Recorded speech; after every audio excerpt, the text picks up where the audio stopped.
¿sigue siendo tan preocupante los problemas cardíacos? Los problemas de corazón siguen siendo la causa de mortalidad más frecuente en el mundo. O sea, la mayor parte de personas en el mundo van a morir por un problema de corazón. Wow. Cada vez vemos casos en gente más joven, pues vienen derivados a la mayor parte de las veces de... O sea que realmente la calidad y la cantidad de lo que vivamos va a depender en un 70-80% de nuestro... A partir de los 1000 pasos ya hay beneficios en mejoría de mortalidad cardiovascular. Y si eso además le añadimos ejercicio de fuerza, 30-40% menos de mortalidad cardiovascular. Wow. Personas mayores de 40-45 años, en el contexto del deporte, el infarto sigue siendo la causa de muerte súbita más frecuente. ¿Se puede prevenir eso? Se puede prevenir, claro. ¿Cuántas tienes tú ahora mismo? Yo me estoy haciendo el electrocardiograma. Ah, genial. El sol es vida. De hecho, si os fijáis en hospitales, fotos de hospitales antiguos, los hospitales antiguos no son como los de ahora, siempre tenían jardines, terrazas y sacaban a los enfermos al sol. Todos conocemos a alguien que falleció y a la semana pues falleció su pareja. Morir de amor, ¿no? Se llama síndrome del corazón roto. Nuestro corazón responde simulando un infarto. Exactamente en todo. Hostia. En un día pues puedo llegar a valorar un total de más de 50 corazones. Pues imagínate el que le toca el 50, ¿vale? Claro. Es un riesgo además. Yo recuerdo perfectamente el primer paciente que falleció delante mía. Eso lo tenemos todos los médicos grabado en la mente. Wow. Y nunca se me olvidará, pero probablemente nunca se me olvide ninguno de ellos. ¿Te da miedo la muerte? Bebo una copita de vino cada noche antes de cenar. Esto lo metemos en rojo, ¿vale? ¿Qué me dices? Pero si dicen que es bueno para el corazón, ¿no? El vino. El doctor Aurelio Rojas es médico cardiólogo, experto en prevención cardiovascular y además ha estudiado en Estados Unidos, se ha formado con los mejores. Lleva más de 11 años de experiencia en el área de cardiología y actualmente trabaja en el Hospital Regional Universitario de Málaga. Y recientemente se ha incorporado al comité científico de Cobo Labs. Compagina su actividad como cardiólogo con su faceta en redes sociales donde divulga sobre salud. Y de eso hablaremos en este episodio, de cómo podemos prevenir, cómo podemos mejorar nuestra salud y compartiremos muchos tips y por supuesto alguna recomendación en suplementación que dejaremos en la descripción de la mano de Cobo Labs. Hoy chicos vamos a hablar acerca del órgano más importante del cuerpo, o al menos el que más se ha hablado históricamente, y no es otro que el corazón. Y es que cuando hablamos del corazón no podemos hacer el approach desde una forma directa, sino que hay que hablar de todos los hábitos, hay que hablar de alimentación, hay que hablar del sueño, hay que hablar del estrés. Y sabemos que hay mucha gente que nos sigue que o bien hacéis deporte o no hacéis deporte, pero todos queremos mejorar, todos queremos encontrar esas herramientas, esas prácticas que podemos hacer en nuestro día a día para poder mejorar nuestra vida un poco mejor. Ese es el objetivo del podcast de hoy, mejorar esos hábitos que hacemos cada día, esa alimentación que comemos, esa suplementación que tomamos para poder, después de este podcast, cambiar nuestras decisiones y poder mejorar nuestra salud. Y por eso hemos traído al doctor Aurelio Rojas. Un placer, tío, y bienvenido a Tengo un Plan. ¿Cómo estás? Yo, súper contento y súper agradecido de estar aquí con vosotros, de poder compartir esta charla y sobre todo de poder enseñar a la gente que la salud no es algo que vayamos a encontrar en ninguna pastilla que nos den en el hospital, que también a veces es importante, sino que la salud se entrena y que el corazón también es un músculo y que al corazón hay que darle caña haciendo deporte y cuidándose bien, como vosotros decís. Y yo creo que eso muchas veces es algo que a los propios médicos se nos ha olvidado decir, o decirlo de la manera correcta durante mucho tiempo, y cada vez tenemos que empezar más a cambiar eso. Así que bueno, aquí estamos para empezar a resolver todas esas dudas que todos tenemos acerca de realmente cómo tenemos que cuidar nuestra salud a día de hoy, y yo invito a todo el mundo que lo vea, pues que nos ponga en comentarios del vídeo, que lo piense, que se lleve algo, un cambio en su mente que por lo menos le va a decir, oye, pues mañana voy a hacer esto diferente porque no lo estaba haciendo bien, que yo creo que eso es lo importante y el objetivo que tenemos que tener aquí. Aurelio, ¿sigue siendo tan preocupante los problemas cardíacos? Es decir, se habla porque, aparte de que es algo que hace mucho ruido y que funciona muy bien en redes, pero ¿sigue siendo algo preocupante a nivel de salud?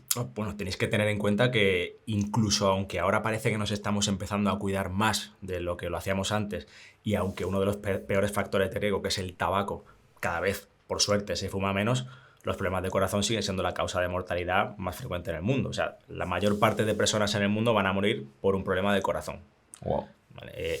En España igual, en hombres y en mujeres. Tenemos el cáncer ya muy cerca, porque probablemente tanto los problemas de corazón como el cáncer comparten factores de riesgo comunes. O sea, probablemente sea un problema común el que los origina y que acaba desencadenando en uno de los problemas o en otro. Y esos problemas que están originándonos enfermar de una manera tan grave, incluso tan precoz, porque cada vez vemos casos en gente más joven, pues vienen derivados a la mayor parte de las veces de nuestro estilo de vida. Muchas veces pensamos que vamos a tener un infarto o un cáncer porque nuestra familia Hay casos muy cercanos, incluso en gente joven, y esto es real. Hay un condicionante genético, pero ese condicionante es muy pequeño y se estima que es en torno al 20-30%. O sea que realmente la calidad y la cantidad de lo que vivamos va a depender en un 70-80% de nuestro estilo de vida. Y ahí es donde nosotros tenemos las herramientas para actuar.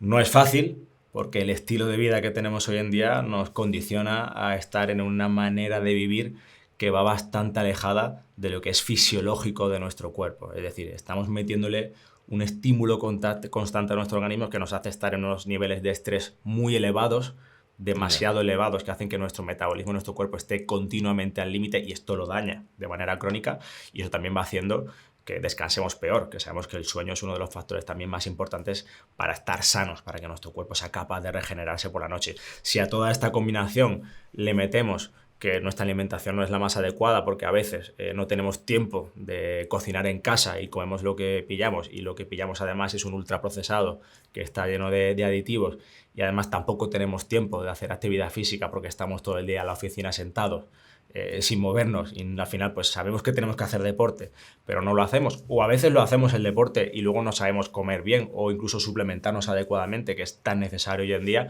pues acabamos teniendo problemas de salud a la larga, y esos problemas empiezan desarrollándose a partir de resistencia a la insulina, de diabetes, de sobrepeso, de obesidad, de inflamación crónica de nuestro organismo, que ahora que está tan de moda hablar de la inflamación, pues está ahí. Sí, son pequeños avisos, ¿no?, que te da el cuerpo. Son pequeños flags que te va dando el cuerpo, y al final, si tú no te paras, tu cuerpo te va a parar de alguna manera. O sea, vas a tener una limitación, un problema físico o probablemente un problema mental, y tu cuerpo te va a decir, hasta aquí hemos llegado. Yeah. Claro, tío. Claro, cuando hablamos de esto, a mí lo que me asusta en primer lugar es que has dicho que cada vez más gente joven tiene problemas de corazón, lo cual es algo que yo creo que la gente no es consciente. Y en segundo lugar, viendo un poco más acerca del contenido que compartes, que está súper bien, la gente recomiendo que lo vea tu Instagram, tus redes sociales, veo que muchas veces los problemas de corazón son asintomáticos, lo cual me hace asustar un poco más. Es decir, probablemente estemos tomando malas decisiones en nuestro día a día, en nuestros hábitos, y encima el corazón no nos está avisando de que no estamos haciendo las cosas bien. Entonces, ¿hasta qué punto esto es así? ¿Hasta qué punto no te avisa el corazón? Pues mira, desgraciadamente es cierto que en la mayor parte de los casos el corazón es un órgano que tiene tanto aguante que hasta que no llega a una situación muy límite no nos suele avisar. Es decir, muy poca cantidad de personas tienen síntomas previos a tener un infarto. Sí que es verdad que en algunas ocasiones pueden aparecer una serie de síntomas que muchas veces ni nosotros mismos pensamos que pueda ser un infarto. A lo mejor notamos unas molestias ahí en el pecho, en la zona de la boca del estómago, y pensamos que pues la comida nos ha sentado mal, que no se me termina de quitar, pero bueno, no tiene importancia, y a los 2 o 3 días pues tenemos un infarto. Pero eso es el porcentaje más pequeño de casos. En la mayor parte de las veces pues el corazón tiene tanto aguante y es capaz de llegar tanto al límite que nosotros podemos seguir con nuestra vida cotidiana, con nuestra vida normal, y de repente pues te levantas una mañana y tienes las pulsaciones a 170 y tu corazón tiene una arritmia desencadenada por toda esa situación de estrés constante a la que está sometido, o incluso una pequeña placa de ateroma, esas placas de grasa, de colesterol que hay en las arterias del corazón, pues en un pequeño esfuerzo físico, porque oye, tú fumabas pero hace 5 años que dejaste de fumar y ahora has empezado a hacer ejercicio, pues esa pequeña placa de colesterol y un estrés importante como puede ser ejercicio, si no sabíamos que está ahí porque no da ningún síntoma, pues se puede romper bruscamente. En ese contexto es cuando aparecen los infartos, y por eso en personas mayores de 40 a 45 años, en el contexto del deporte, el infarto sigue siendo la causa de muerte súbita más frecuente. Es decir, siempre que hay media maratón o una maratón, tenemos casos de infarto o muerte súbita de gente que estaba pues totalmente normal, y que por suerte, si revisáramos, podremos prevenir. ¿Se puede prevenir eso? Se puede prevenir, Claro, porque claro. explica ese caso. Una persona que se prepara una maratón, es decir, una persona que está muy en forma, me imagino que a nivel de colesterol lo tiene bajo, y le da un infarto. Claro, tenemos que tener en cuenta aquí y analizar el esfuerzo físico que está haciendo y el perfil de persona que esté haciendo el deporte. Probablemente si tú eres una persona que durante toda tu vida te has cuidado, has comido bien, has hecho actividad física, no has estado expuesto a factores de riesgo, a tabaco, a contaminación y a todo esto, y tu sistema vascular está sano y haces deporte, el riesgo de que tengas un problema cardíaco va a ser muy pequeño. Siempre va a estar ahí, y cuanto más intenso sea el deporte, más, porque deportes de mucha intensidad en duración o en intensidad no son buenos para nuestro organismo realmente, y eso lo sabemos. O sea, deportes muy intensos pueden ser perjudiciales también. Si nos pasamos, hay un límite en el cual esa curva de supervivencia también empieza a disminuir.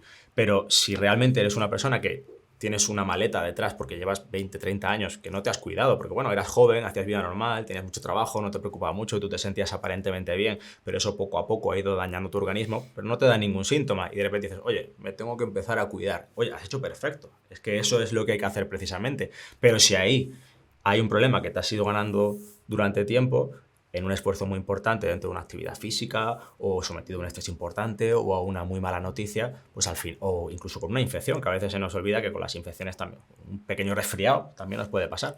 Pues en esas situaciones, ese estrés puntual en nuestro cuerpo sobre el que había un daño, pues puede aparecer el infarto. Y esto es lo que pasa en este tipo de deportistas que ya empiezan a tener una edad que es cuando normalmente empieza a aparecer el riesgo. Entonces yo por eso siempre, y lo veo fundamental, que todos los deportistas se revisen. ¿Qué deportistas se tienen que revisar 100%?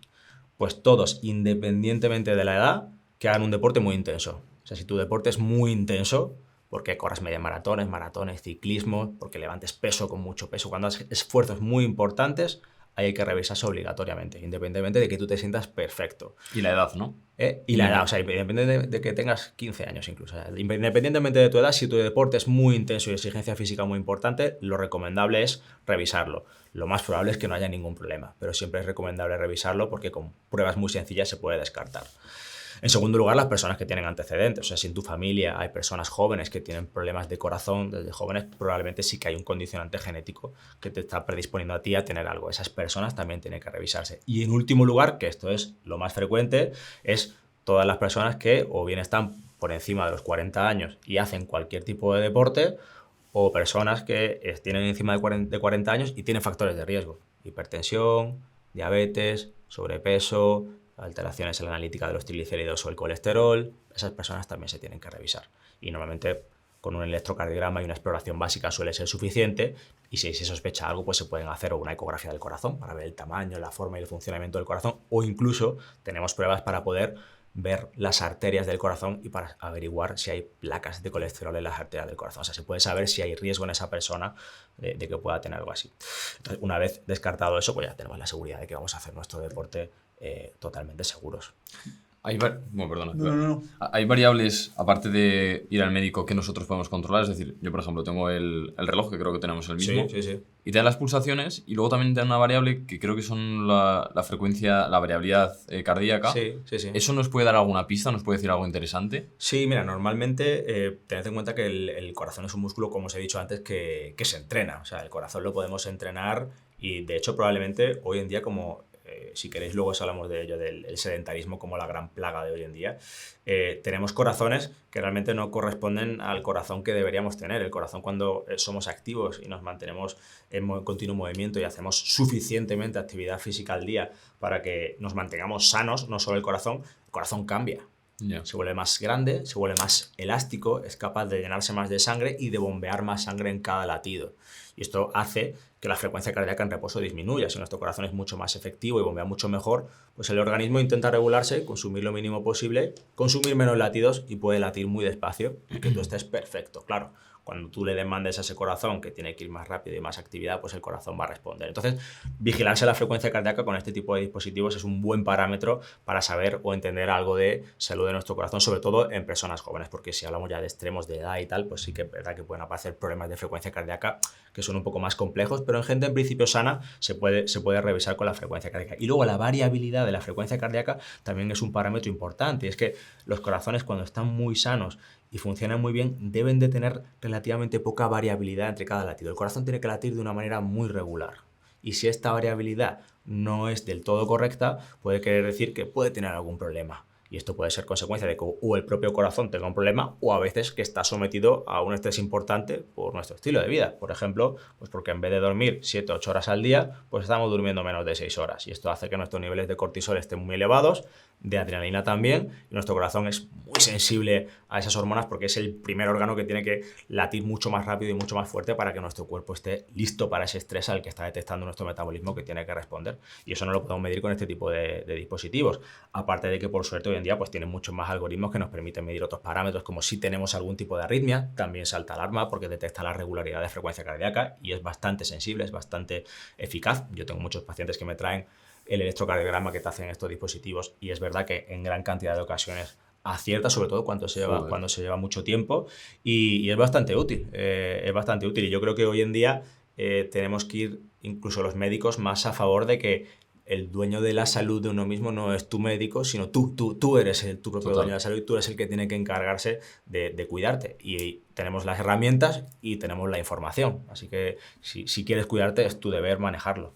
Para la gente que tenga dispositivos de este estilo, podríamos darle números para que puedan tener referencias de esto bien, esto mal. Es decir, por ejemplo, en un momento de reposo, como es estar enfrente del ordenador trabajando. Sí, a ver, aquí realmente hay que valorar muchos parámetros porque la frecuencia cardíaca es muy variable. Vale. Depende de la edad, depende del tamaño del corazón, depende de la actividad física, depende de que tengamos enfermedades o no. Entonces, es muy variable, pero sí es cierto que de manera general el rango de normalidad de frecuencia cardíaca es entre 50 y 100 pulsaciones en reposo. Nuestro corazón en esa situación, si estamos tranquilos, hay gente que está en 90 de pulso en reposo. Claro, hay gente que está en 90 de pulso y se puede considerar dentro de lo normal. No quiere decir que haya algo patológico. ¿De acuerdo? Vale. Sí que es verdad que cuanto más nos vamos aproximando a los extremos, la probabilidad de que pueda aparecer un problema o de que haya ya un problema es mayor. ¿Cuánta tienes tú ahora mismo? Yo me estoy haciendo el electrocardiograma. Ah, genial. y eso es. Entre 50 y 100 es lo normal, se considera normal, pero lo habitual es estar entre 60 y 80. Sí. Entre 60 y 80 una persona sana debería ser lo más normal que nos encontremos. Aurelio, ritmo sinusual, ¿esto qué significa? Ritmo sinusual es el ritmo normal del corazón. Vale. El corazón es un órgano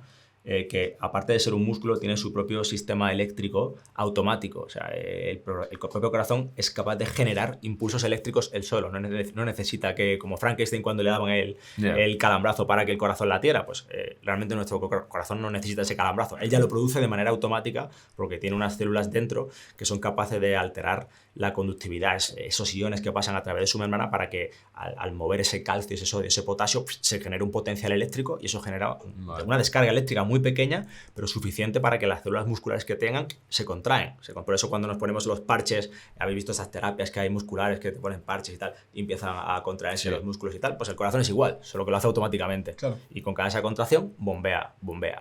Y él bombea dependiendo de la sangre que reciba. Cuanta más sangre recibe, más fuerte y más rápido lo bombea. Y esto lo hace automáticamente el corazón. Los números también en la parte de la variabilidad, sé que no va a ser exacto para todo el mundo, ¿no? Pero hay también rangos en los cuales, porque eso es lo que menos información habrá probablemente. Yo no sé qué número esperar de ver en mi pulsómetro. Esto es más complejo. Yo, por ejemplo, ahí sí que no me intentaría meter porque es verdad que puede llegar a confusión. O sea, yo vigilaría simplemente la frecuencia cardíaca y la variabilidad, salvo que es cierto que el propio teléfono el propio dispositivo, el reloj, te avise de que puede haber alguna alteración, porque ya te digo, los algoritmos son bastante sensibles. Él te va a avisar. O sea, tampoco hace falta que estés continuamente obsesionado porque realmente eso tampoco es bueno. O sea, si estás continuamente obsesionado en vigilar un parámetro, ahí puedes errar, ¿no? Y luego un parámetro que sí que es bastante fiable y te calculan, sobre todo si tenemos otros dispositivos, hacemos deporte o nos hemos hecho una prueba de esfuerzo con la máscara esta de los gases que veis, que es el consumo de oxígeno, que es la manera que tiene nuestro sistema muscular y metabólico de consumir ese oxígeno, esa sangre que le manda a nuestro corazón. Es un parámetro que se correlaciona muy bien tanto con la salud de nuestro corazón como con la esperanza de vida. Cuanto mayor es ese consumo de oxígeno en nuestro cuerpo, que es lo que buscamos esos deportistas cuando se van a hacer deporte a altas alturas para tener bajo oxígeno, se ponen esas máscaras de bajo oxígeno, es para hacer deporte en condiciones de bajo oxígeno para que su metabolismo mejore aún más, tenga más sangre, su corazón sea más fuerte porque detecta que hay poco oxígeno y tiene que llevarlo al límite. Claro. Lo que intenta es subir ese consumo de oxígeno de su sistema muscular para que sea mucho más eficiente todavía. Y ese parámetro se correlaciona muy bien con salud del corazón y con esperanza de vida. Y eso lo podemos mejorar tanto con el ejercicio cardiovascular como movernos, simplemente caminar, que luego si queréis hablamos de los pasos, como con el ejercicio de fuerza, que es el que mejora todo el sistema muscular. Es decir, tenemos que tener un buen coche y al buen coche tenemos que echarle buena gasolina también, ¿no? Fíjate que parece contradictorio porque el V2 Max va muy relacionado con los ciclistas, con los de maratones, pero hacer musculación, hacer fuerza, te puede mejorar el V2 Max. Ten en cuenta que toda esa ejercicio isométrico de contracción y de tensión muscular va a hacer que esa musculatura demande mucha más sangre. Todo nuestro flujo sanguíneo se va a repartir hacia zonas de nuestro cuerpo que normalmente no utilizamos. Cuando tú estás haciendo pesas, no necesitas sangre en tu cerebro ni necesitas sangre en tu abdomen, necesitas en tus músculos. Y por eso, lo habéis notado, cualquiera que hacemos ejercicio de pesas, como se te pone el brazo, el pecho, o la espalda o las piernas, ¿no? Se te hincha porque está lleno de sangre. Y eso se consigue gracias a que los capilares se dilatan Y si haces ese ejercicio durante mucho tiempo, además se crean nuevos capilares, más sangre, más oxígeno para el tejido y consume el oxígeno de una manera mejor y más eficiente. Claro, si además esto lo potenciamos mejorando la salud y la contracción de nuestro corazón, haciendo ejercicio cardiovascular, que puede ser simplemente caminar a un ritmo relativamente rápido todos los días, pues tenemos pues la combinación perfecta para mejorar ese parámetro. No hace falta llegar al límite, al superlímite de superhombre, de Ironman ciclista, pero una persona normal con hacer ejercicio cardiovascular todos los días, al menos, tampoco hace falta obsesionarnos, pero al menos media hora andando, simplemente manteniéndote móvil al día. Hablamos de 5.000, 6.000 pasos. A partir de los 1.000 pasos ya hay beneficios en mejoría de mortalidad cardiovascular, pero con 5.000, 6.000, 7.000 es un número genial. Ojalá llegáramos todos, pero tampoco tenemos que ponernos objetivos si no nos movemos nada tan exigentes. Pero mantenernos móviles el máximo tiempo posible del día, y si eso además le añadimos ejercicio de fuerza, 2, 3 sesiones ideales en semana, 30-40% menos de mortalidad cardiovascular. Wow. Y eso es que no hay ningún tratamiento, ninguna medicina que podamos dar a día de hoy que consiga reducciones de enfermar en nuestro corazón tan potentes como eso. Claro, que como os he dicho al principio, esto hay que entrenarlo, hay que trabajarlo todos los días. Y bueno, ahí está lo duro y la ventaja de todo esto, porque los beneficios de mantenerte sano de esta manera no van solo en relación con tu cuerpo, sino también con tu mente y muchas veces con cómo te ves tú mismo e incluso con cómo te ves los demás. Entonces hay beneficios en salud metabólica, en física y en mental. Antes de pasar a las diferentes partes de lo que es la salud, me gustaría más conocerte a ti, al Aurelio que está detrás de ese contenido que haces, de todo lo que compartes. ¿Qué fue lo que te hizo en tu vida? ¿Qué experiencia tuviste o qué estímulos tuviste en tu infancia para acabar dedicándote a lo que te dedicas?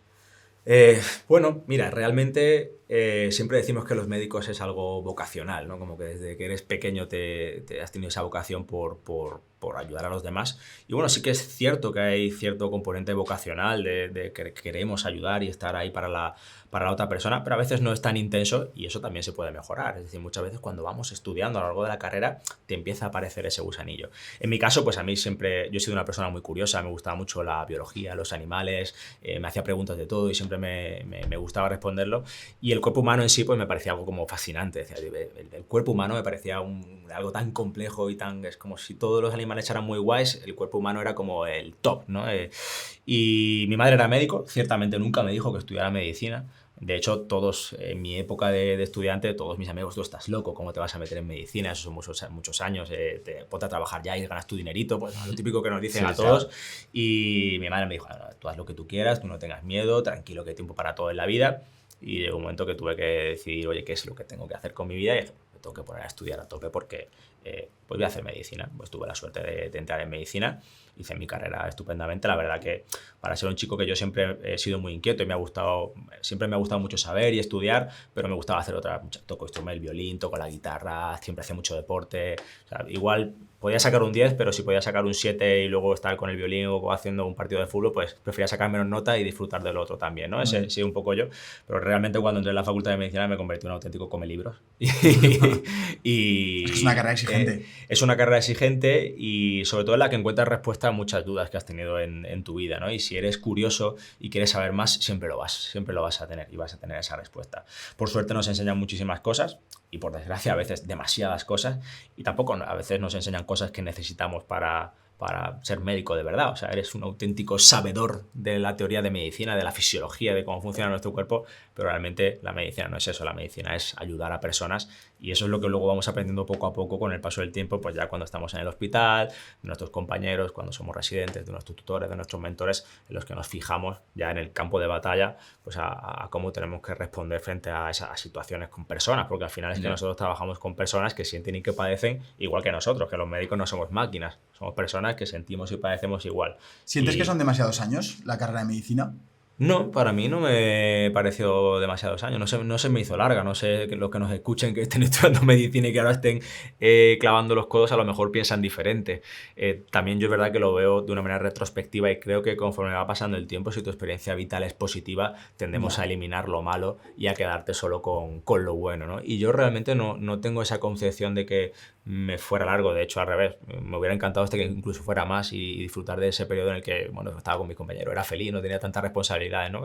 Parece que ser estudiante es algo malo, joder, ser estudiante es algo fantástico. Es otra etapa más. Espérate luego a estar ahí, que verás tú cuando estés al pie del cañón de qué va la cosa de verdad. Yo aprecio muchísimo, claro, ahora a raíz de las redes sociales he conocido a muchísimas personas muy competentes que saben tanto de todo, que es que a mí, o sea, le doy mi enhorabuena y me apasiona porque yo soy una máquina de saber del corazón y del cuerpo humano, pero no tengo ni idea del resto. O sea, he estado 6 años, 7 luego en el MIR y luego estudiando medicina, pero la vida me viene un poco alejada porque somos médicos y de cuerpos y almas y estamos centrados en eso. Pero bueno, hay que saber de todo hoy en día y rodearse de buenas personas que te ayuden. ¿Estudiaste en Estados Unidos? ¿Eso es así? No, yo estudié aquí en Málaga. Y luego durante un tiempo sí que me desplacé a Estados Unidos para formarme. Me gustaba aprender, sobre todo ver una manera de trabajar en países diferentes. Y bueno, Estados Unidos es verdad que es un buen referente, sobre todo en tecnología puntera y de aplicabilidad de tratamientos que a lo mejor aquí en España o en Europa tardan un poco más de tiempo en llegar. Y Estados Unidos me pareció un buen sitio. ¿Notas que hay un salto de medicina, es decir, de la medicina de España a la de Estados Unidos? Es una medicina diferente. Hay que tener en cuenta bueno, pues las condiciones sociales y el tipo de privada, pública que podemos tener de un sitio a otro. Pero la manera de practicar y la manera de sentir tanto de los pacientes como los médicos y el proceder es bastante similar. Es decir, los protocolos y los tratamientos es todo bastante similar. Es decir, nosotros hoy en día hacemos una medicina que se llama medicina basada en la evidencia. Es decir, nosotros hacemos lo que está comprobado científicamente, que si tú pones en una balanza el beneficio que tiene hacerlo y el riesgo, el beneficio siempre va a ser mucho mayor. Y eso se basa pues, en estudios clínicos, que hay multitud de tipos de ensayos clínicos, de estudios, perdón, que nos dan esa evidencia con mayor o menor calidad. Hay estudios que están muy bien, nos dan cosas sorprendentes, pero es un estudio de muy poca calidad que realmente no tiene validez en la práctica clínica, y ensayos clínicos o metaanálisis muy bien diseñados, tan bien diseñados que realmente pues sí que se pueden aplicar a la población en general. Entonces, con toda esa evidencia científica es con lo que nosotros nos manejamos para poder tratar hoy en día a las personas de la mejor manera posible. O sea, aquí cada médico no te hace lo que le apetece y como le apetece. Esto hay un background detrás que es lo que te está diciendo realmente que es lo mejor. Y esto es bastante generalizado a nivel mundial porque la ciencia es abierta y todo el mundo puede acceder a ella. Entonces la manera de proceder es bastante similar. Pero bueno, sí que es verdad que allí, pues sobre todo por ciertos temas legales, mucha sensibilidad con los errores médicos, los seguros, sacarle dinero al seguro y todo esto, pues sí que notaba yo un pelín más de medicina defensiva, ¿no? Es decir, cuidado porque a lo mejor yo esta persona pienso que no tiene ningún problema de corazón, ninguna patología, pues oye, yo estoy totalmente seguro de que no tienes nada, no te voy a pedir ninguna prueba. Pues en Estados Unidos le dices eso y luego tiene un problema, ese médico está muerto. Le va a pedir una prueba seguramente para poder descartarlo al 100% y así está seguro y está cubierto profesional y legalmente. Bueno, y el paciente al fin y al cabo, pues bueno, también está bien porque hemos estado seguros al 100% de que lo está, ¿no? No quiero decir que ninguno de los dos sistemas sea bueno o malo, probablemente cada uno tenga sus virtudes y sus cosas malas, pero es verdad que son dos maneras un poco diferentes de trabajar. ¿Cómo ves la situación actual con los médicos, las guardias? Siempre se habla, ¿no?, del tema profesional. La veo muy mal, francamente. Mira, yo la verdad es que no tengo ninguna queja y tengo muchísima suerte porque justo después de estar en Estados Unidos pues volví, me contrataron en mi hospital y por suerte yo soy de los pocos que todavía siguen estando trabajando en el mismo hospital donde se pudo formar o tiene un trabajo relativamente estable. Esto lo dices porque la mayoría de médicos los mandan a otra ciudad. La mayoría de médicos, después de estar mucho tiempo, imagínate tú, después de estar 11, 12 años formándote, normalmente en un mismo sitio, incluso a veces ya has formado tu familia. Claro, tantos años, claro. Ten en cuenta que tienes 30 y pico cuando realmente sales al mercado laboral. Pues ya muchas veces tienes familia, casa, hijos, y ahora tienes que ir a otra ciudad, o sea, y a la otra punta de España. Es una locura, ¿vale? Y claro, pues tienes que hacerlo porque no hay otra manera. Tienes que intentar subsistir de alguna manera, pues al final o te tienes que desplazar o te tienes que quedar pues lo más cercano posible a donde tú ya estás residiendo, aceptando tener unas condiciones laborales que muchas veces pues no son buenas, bien porque los contratos son muy precarios, de muy poco tiempo, nadie te asegura que tu contrato luego va a continuar y bueno, pues estas son las dificultades sobre todo económicas que hay hoy en día porque bueno, tenemos el sistema sanitario que tenemos y los recursos económicos que bueno, pues a nivel político nos van administrando y nosotros los médicos intentamos gestionarlo de la mejor manera posible con lo que tenemos. Entonces, pues a nivel laboral, la verdad que los contratos, pues desgraciadamente dejan mucho que desear y eso nos da una inestabilidad laboral terrible. Imagínate, tú llevas 10, 11 años de tu vida preparándote para formarte como una super bestia de salvar vidas y luego te dan un contrato de un mes. Hostia. O sea, tu contrato es de un mes. ¿Y qué incentivo tienes o de además 2. para estudiar 10 años? Porque O es de que... 2. Vale, entonces al final pues hay un poco de desencanto Ya. de la población médica en general y al final esa vocación que tanto te hacía seguir adelante, pues es fácil que la puedas perder porque realmente no te estás viendo recompensado, sí como persona, porque obviamente al final tratamos con pacientes y como persona te vas a ver recompensado, pero a nivel profesional pues va a ser más difícil que tengas esa recompensa. Al final también se puede conseguir y la verdad que nosotros somos bastante cabezones y tenemos bastante tesón y al final pues lo conseguimos, pero tardamos mucho tiempo.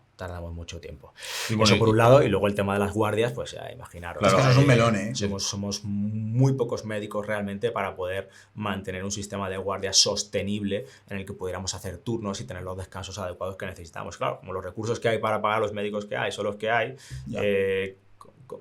vamos, no soy político y no me dedico a repartir económicamente, pero entiendo que probablemente sea muy difícil que se pueda hacer esos turnos y pagar a más médicos porque realmente económicamente ya es muy complejo, ¿no? Pero alguna solución obviamente hay que tener y la solución no pasa por todo esto del estatuto marco que se ha planteado, que ves como una solución, pero realmente nos está planteando más problemas de la situación en la que ya tenemos realmente hoy en día, pues tantas dificultades y cualquier médico que me escuche sabrá lo que es estar 24 horas en el hospital continuamente trabajando. Al final yo te digo, en un día pues puedo llegar a valorar un total de más de 50 corazones. Pues imagínate el que le toca el 50, ¿vale? Claro. Es un riesgo, además.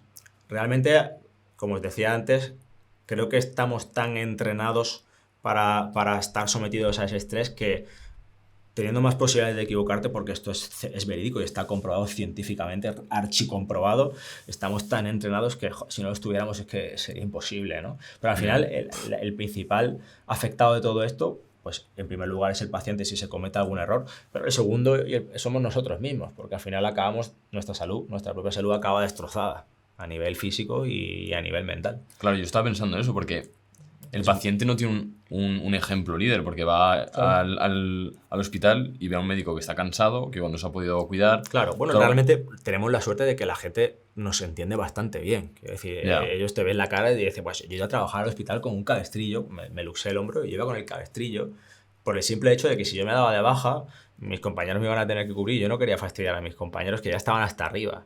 Los pacientes me decían, ¿pero usted qué hace con el cabestrillo? Digo, bueno, pues a mí me pagan por pensar, no por utilizar el hombro. Entonces, pues iba, ¿no? Pues a ese punto muchas veces llegamos los propios médicos de inmolarnos a nosotros mismos por estar o de estar ahí en nuestro puesto o por no fastidiar a otros compañeros y por no faltar a los pacientes. Pero los pacientes son bastante comprensibles. Ellos entienden que las consultas estén llenas, que no haya cita, porque entienden que el sistema está en un límite que no les ofrece más, no porque su médico no pueda más, porque su médico ya está viendo 50 esa mañana. Entonces eso yo creo que la gente lo tiene bastante bien integrado y es raro que culpe al propio médico del problema, ¿no? Pero bueno, no culpa al médico, pero tampoco se aplican soluciones muchas veces donde realmente son necesarias. Y bastante bien con la situación laboral que tenemos y económico con la sanidad, bastante bien y de las mejores sanidades que tenemos del mundo y desde luego es por los profesionales que tenemos y eso no me cabe ninguna duda. Wow, la verdad es que, claro, por un lado piensas en quitar las guardias, pero claro, por otro lado alguien tiene que hacer ese turno de noche, ¿no? Entonces, habría que ver alguna forma sostenible de poder hacerlo llevar a cabo, obviamente pudiendo dejar a los médicos que pudieran descansar lo necesario, ¿no?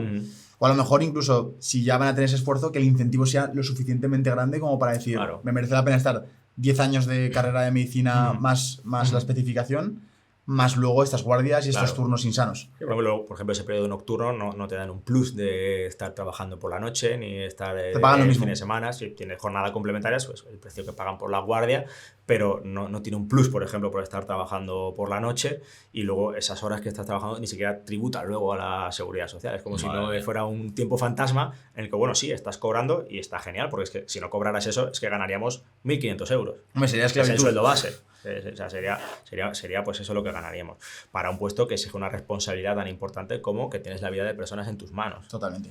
Sí, que obviamente no estamos hablando de dinero porque esto no es dinero, pero si te pones a comparar a lo mejor con otros puestos laborales, que no digo que no sean igual de dignos, son exactamente igual de dignos, pero su responsabilidad y su trabajo no es lo mismo ordenar, con todo mi cariño a los supermercados, ordenar los estantes de un supermercado que tener un corazón abierto en tus manos, ¿no? Entonces, no es una cosa económica, pero sí de responsabilidades, ¿no? Y a veces, pues es verdad que no nos vemos recompensados, pero por suerte creo que los médicos, y yo soy el primero, no trabajamos por dinero.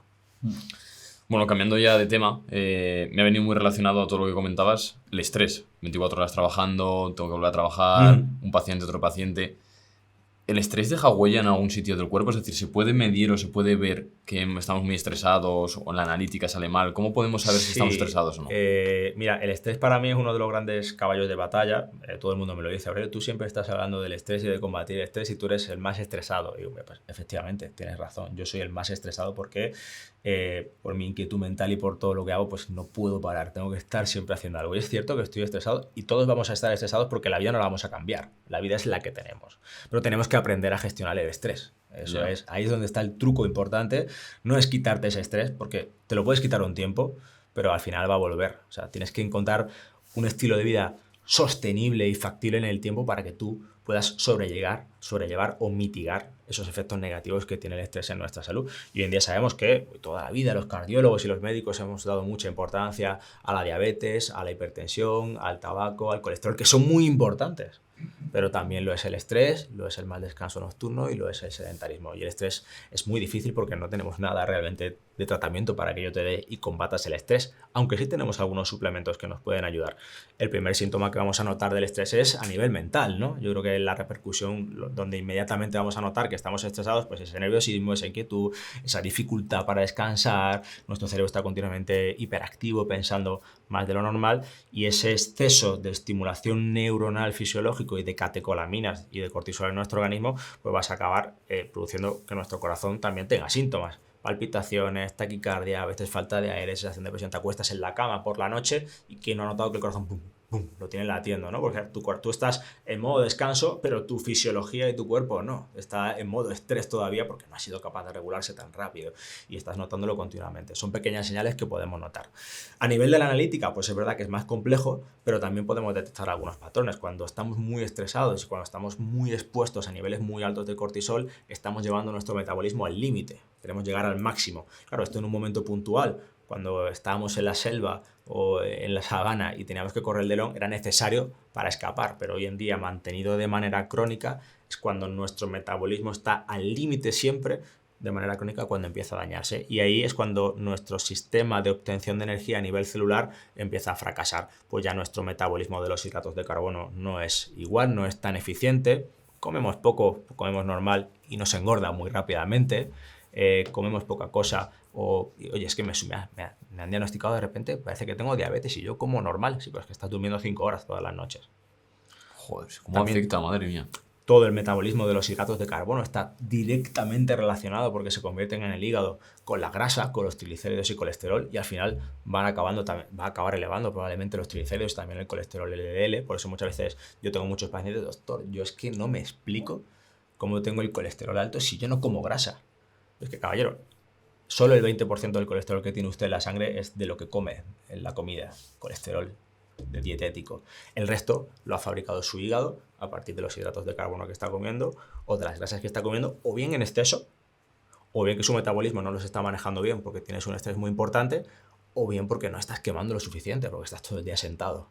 Entonces, eso al final el cuerpo lo va a metabolizar fundamentalmente en grasa, que se va a almacenar en el tejido adiposo, en la piel, en la grasa visceral, que es la que hay en los órganos, que es muy peligrosa porque es muy inflamatoria, y también en la sangre. Y por eso nos sacamos la analítica y nos salen alteraciones en los parámetros.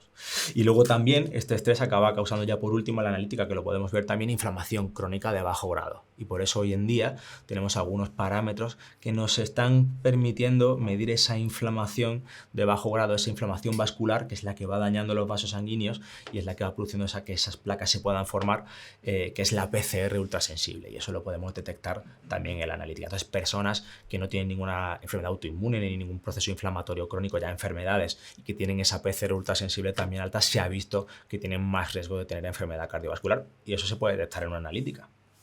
Cuando hemos visto contenido que has subido, hay uno que me llama mucha atención, es acerca de las posiciones que tenemos en el sueño que nos determinan que podemos estar estresados o no, ¿no? Esto es muy curioso y lo podemos comentar. Y ya no solo eso, sino también, ya no solo durmiendo, sino en el día a día, cosas que estamos haciendo sin darnos cuenta a causa del estrés. Posiciones, mandíbula, apretar demasiado los Sí. puños, etcétera. Sobre ¿Qué todo, es cosas la has visto? contracción, sobre todo es la contracción muscular, ¿no? Cuando tienes ese metabolismo hiperactivado, tus músculos van a ser los primeros que van a estar totalmente rígidos, porque a veces se nos olvida, pero cuando contraemos un músculo, la célula muscular consume energía tanto como para contraerse como para relajarse. Vale. Y eso normalmente nadie lo sabe. Por eso cuando hacemos mucho deporte o durante mucho tiempo y a nuestras células musculares ya no tienen suficiente oxígeno o suficiente energía, nos empieza a dar calambres. Sí. Se te queda pillado, ¿no? ¿Qué es un calambre?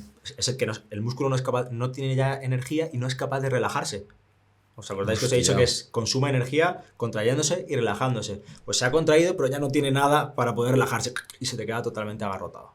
Claro. Y eso es consecuencia de hacer ejercicio o durante mucho tiempo o con mucha intensidad o no haberle aportado al músculo suficiente glucosa para que pueda seguir funcionando. Claro, si tú tienes un músculo, lo perfecto y la teoría ideal sería tener un músculo perfecto que no se agotará nunca ni el oxígeno que recibe ni la glucosa que recibe para obtener energía y ese rendiría infinito.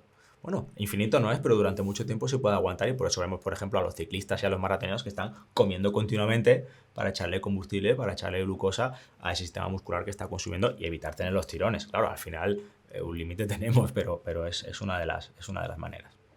¿Rutinas o alguna cosa que recomiendes? Sabemos que tienes una lista en Spotify que se llama música antiestrés, ¿no? Sí, eso es muy interesante, ¿vale? Porque hay ciertas canciones que se ha demostrado en algunos estudios que son muy, muy curiosos, son observacionales, pero sí que se ha demostrado que escuchar ciertos patrones de música o ciertas canciones, realizando cuestionarios a las personas, nos hacen reconfortarnos, ¿no? Que nos encontremos mejor y eso pues puede disminuir los niveles de estrés y todos esos síntomas emocionales que nos produce el estrés. Y esto va muy en correlación con la neuroplasticidad y eso es para que lo entendamos, ¿no? Cuando estamos felices y contentos, pues como hemos dicho antes con la expresión de nuestro cuerpo y cómo estamos, pues nuestro cuerpo lo expresa automáticamente, ¿no? Tú cómo vas, caminando erguido, sonriendo, exultante, sí, ¿no? Y eso incluso a veces lo traspasas a los demás y eso es porque tú tienes un estado mental feliz. Y cuando estamos tristes, pues lo contrario, ¿no? Vamos ahí acurrucados, la cara triste, oye, ¿qué te pasa? La gente se da cuenta. Esto lo hace nuestro cerebro de manera anterior hacia nuestro cuerpo, pero también lo podemos hacer nosotros de manera retrógrada. O sea, nosotros podemos influir con nuestra manera de actuar, de hablar y de poner la cara y de nuestra postura retrógradamente en cómo nuestro cerebro está interpretando esas señales. Es decir, tú puedes estar triste y forzarte, digamos, a cambiar ese sistema neuronal, esos neurotransmisores que tienes ahí para mejorar tú también ese estado de ánimo y eso también lo podemos hacer con el deporte. Se ha quedado pendiente lo de las posiciones al dormir, ¿no? Ahora que lo estaba pensando. Sí, bueno, y va un poco a razón de las posiciones de dormir. Si te fijas en el vídeo, casi todas las posiciones son posiciones de rigidez, ¿no? De que tu metabolismo no está adecuadamente, no está descansando adecuadamente y pues o bien tienes los brazos muy flexionados o abrazas algo, aprietas la mandíbula, son todo relacionado con lo de la contracción muscular. ¿No? Sí, lo típico brusismo es apretar fuertemente la mandíbula, no te dejan de ser contracciones musculares sostenidas, consecuencia de que tu organismo está hiperestimulado y cuando debería estar todo relajado y descansando, pues no lo está, porque a veces nos olvidamos, pero que tú estés durmiendo no quiere decir que tu cuerpo esté realmente descansando y esté en modo sueño. Para que entre en modo sueño tiene que estar bien regulado las hormonas del descanso, el ritmo circadiano, el reloj biológico que tenemos internamente y tenemos que tener unos adecuados niveles de cortisol por la noche bajos y de melatonina altos para que hayamos descansado bien y nuestro cerebro vaya circulando sobre las fases REM y no REM durante toda la noche y sea capaz de regenerar todo ese tejido neuronal y eso le ordena al resto de nuestro organismo que se repare, incluido el sistema inmune, que es el que nos defiende de las infecciones y del cáncer. Por eso cuando estamos muy estresados, estás durmiendo muy poco o estás al límite, al final la semana siguiente, ¿qué es lo que te pasa? Te resfrías, te pones malo, es que me han bajado las defensas. Pues claro. Yeah. Las defensas. ¿Hay algún suplemento que nos recomiendes relacionado Pues mira, con el estrés? Esto es muy importante, ¿vale? Y como ya sabéis, pues yo trabajo con Cobo, que es un laboratorio de suplementación español que me parece fantástico, tanto por la calidad de suplementos como la biodisponibilidad. Y sobre todo... ¿Qué es biodisponibilidad? Biodisponibilidad, para que lo entendamos, es que cuando tomamos tanto un suplemento como un fármaco, eso que estamos tomando vaya a donde tiene que ir y actuar donde tiene que actuar. A veces tú te puedes tomar algo y eso directamente lo echas y es como... Eso pasa con otras marcas de suplementación. Puede pasar con otras marcas de suplementación o con alimentos o con cualquier cosa, pero puede pasar con otras marcas de suplementación si el diseño del producto no tiene la calidad suficiente y necesaria o no está probado que lo que estés tomando realmente esté haciendo efecto. Pues puedes estar tirando directamente tu dinero al váter. O sea, directamente es tirar tu dinero al váter. Tenemos que invertir si queremos cuidar nuestra salud y nuestra salud es tan importante y esto es una cuestión de salud preventiva, nos va a costar al final más cuando estemos malos. que prevenir, suplementarse hoy en día es un elemento fundamental. Y yo, desde luego, desde que empecé en el mundo de la suplementación, porque esto es algo que desgraciadamente pues no nos forman suficientemente en la Facultad de Medicina, y por eso muchos médicos, incluido yo, hace poco también tenía muchas dudas sobre los suplementos, igual que los pacientes, porque no nos enseñan y tampoco eran tan necesarios hoy en día, o eso pensamos. La ciencia no nos había dado la respuesta, pero poco a poco tenemos cada vez más evidencia de que puede ser una buena herramienta científica actual para pagar esa deuda biológica que tenemos ahora con nuestro estilo de vida, y ahí entran los suplementos, ¿no? Y sobre todo yo entré a formar parte de Cobo porque encontré muy buenos beneficios cuando yo estaba ahí constantemente en mi campaña contra el estrés, con lo de descansar y de la música. Empecé a estudiar bastante sobre el tema, sobre la evidencia, sobre los síntomas y sobre ese déficit tan importante que existe hoy en día cuando estamos muy estresados, ese déficit relativo de magnesio, ¿no? Y los beneficios del magnesio para las personas que tienen altos niveles de estrés, para mejorar su situación metabólica. Se veía el impacto, ¿no? En tomar magnesio se veía el impacto después en los niveles de cortisol, etc. Claro, el tomar magnesio, tenéis que tener en cuenta que el magnesio actúa como cofactor esencial en muchísimas reacciones de nuestro cuerpo, en más de 300 reacciones metabólicas. O sea, imaginaos que empezamos a llenar ahí papeles, pues llenaríamos 300 reacciones químicas tremendas, y muchas de ellas están muy relacionadas con la obtención eficiente de energía. Tenemos células hiperestimuladas que tienen que producir mucha energía, y siempre que nosotros estemos en esa situación, nuestro organismo va a demandar más. Y cuanto más le demos, mejor va a responder. Claro, si nuestro organismo necesita más y nuestra alimentación no es la más adecuada, y encima estamos en esta situación que necesitamos más magnesio, pues claro, al final crónicamente vamos a tener ese déficit que nos va a originar no solo todos los síntomas del problema, sino a la larga los problemas de salud. Claro, problema que tenemos hoy en día, que los alimentos tampoco son tan nutritivos como previamente. O sea, tú puedes intentar comer sano, pero es muy complicado que llegues a tener esa cantidad de micronutrientes necesaria para poder atender a esas demandas de tu cuerpo. Y ahí es donde entra la suplementación. Y en el caso del estrés, el magnesio es un suplemento muy importante. Hay muchas dudas sobre el magnesio. El magnesio sí, magnesio no. Hay que tomar magnesios que tengan evidencia. O sea, la teoría está muy bien y es muy interesante, y sobre la teoría sobre la que vamos haciendo estudios clínicos para probar. Pero hay que tomar magnesios que sean biodisponibles, que se absorban y que vayan al interior de las células. Y para eso, magnesio citrato, y en este caso acompañado con vitamina B6, es uno de los mejores y los que ha demostrado más beneficios. Pues tomar 200 a 400 miligramos de este tipo de magnesio una vez al día. Yo siempre os recomiendo 1 hora antes de irnos a descansar, antes de dormir por la noche, para aumentar esa secreción endógena de melatonina, que también lo hace el magnesio. Nos puede ayudar a que nuestro sueño sea mucho más duradero y mucho más reparador. ¿Lo acompañarías con melatonina o no te mola? No, yo no lo acompañaría con melatonina, ¿vale? Yo soy de los partidarios en los que, en la medida de lo posible, tenemos que intentar favorecer que nuestro cuerpo produzca su propia melatonina. ¿Qué es lo que pasa si estamos tomando melatonina de manera exógena? Pues nuestro cuerpo va a dejar de producirla, ¿no? Si estás metiendo melatonina de fuera, tu glándula pineal lo va a detectar y va a decir: yo para qué voy a empezar a producir a nivel celular más melatonina si ya me la están metiendo de fuera, y puedes alterar tu propio ritmo circadiano. Entonces yo intentaría, salvo casos muy puntuales en los que, por ejemplo, pues trabajamos con turnos partidos por la noche y tenemos muchas alteraciones de nuestro propio reloj biológico, porque trabajes por la noche y duermas de día, en ese caso sí a lo mejor puede ser útil, pero yo recomendaría no suplementarnos con melatonina, porque al final estamos haciendo como lo de tomarnos la famosa pastillita para dormir, no estás resolviendo el problema y te estás metiendo algo que sí, bueno, vas a descansar, pero realmente en tu organismo estás produciendo una mala regulación importante. Entonces yo abogaría simplemente por el magnesio. Hay bastantes más suplementos que podemos utilizar para ayudar a descansar, pero yo partiría siempre por el magnesio, y además si lo combinamos con buen ejercicio físico, con haber hecho actividad física durante el día, pues los beneficios van a ser muchísimo mayores, porque también las personas que hacen deporte necesitan ese suplemento extra de magnesio. Tenéis que tener en cuenta que el deporte, lejos de ser muy sano y necesario, que lo es, también es un estrés para nuestro organismo, un estrés sobre el que luego se repara y mejora. Claro, si ese estrés al que está sometido nuestro organismo cuando hacemos ese deporte, luego no le aportamos ni el descanso suficiente, ni la alimentación necesaria, ni la suplementación tampoco, pues a la larga, nos puede producir problemas, ¿no? Todos estamos, sí, estoy muy estresado, llevo todo el día sin trabajar, voy a ir a entrenar a tope, has entrenado a tope, porque claro, tienes el cortisol a la muerte, pues claro, así has hecho el bestia en el gimnasio, has entrenado genial, y luego ¿cómo te tiras los 3 días siguientes? Muerto, ¿no? Porque no has estado en una buena situación metabólica suficiente, no has dormido bien esa noche, y te tiras 3 días muerto hasta que te recuperas, ¿no?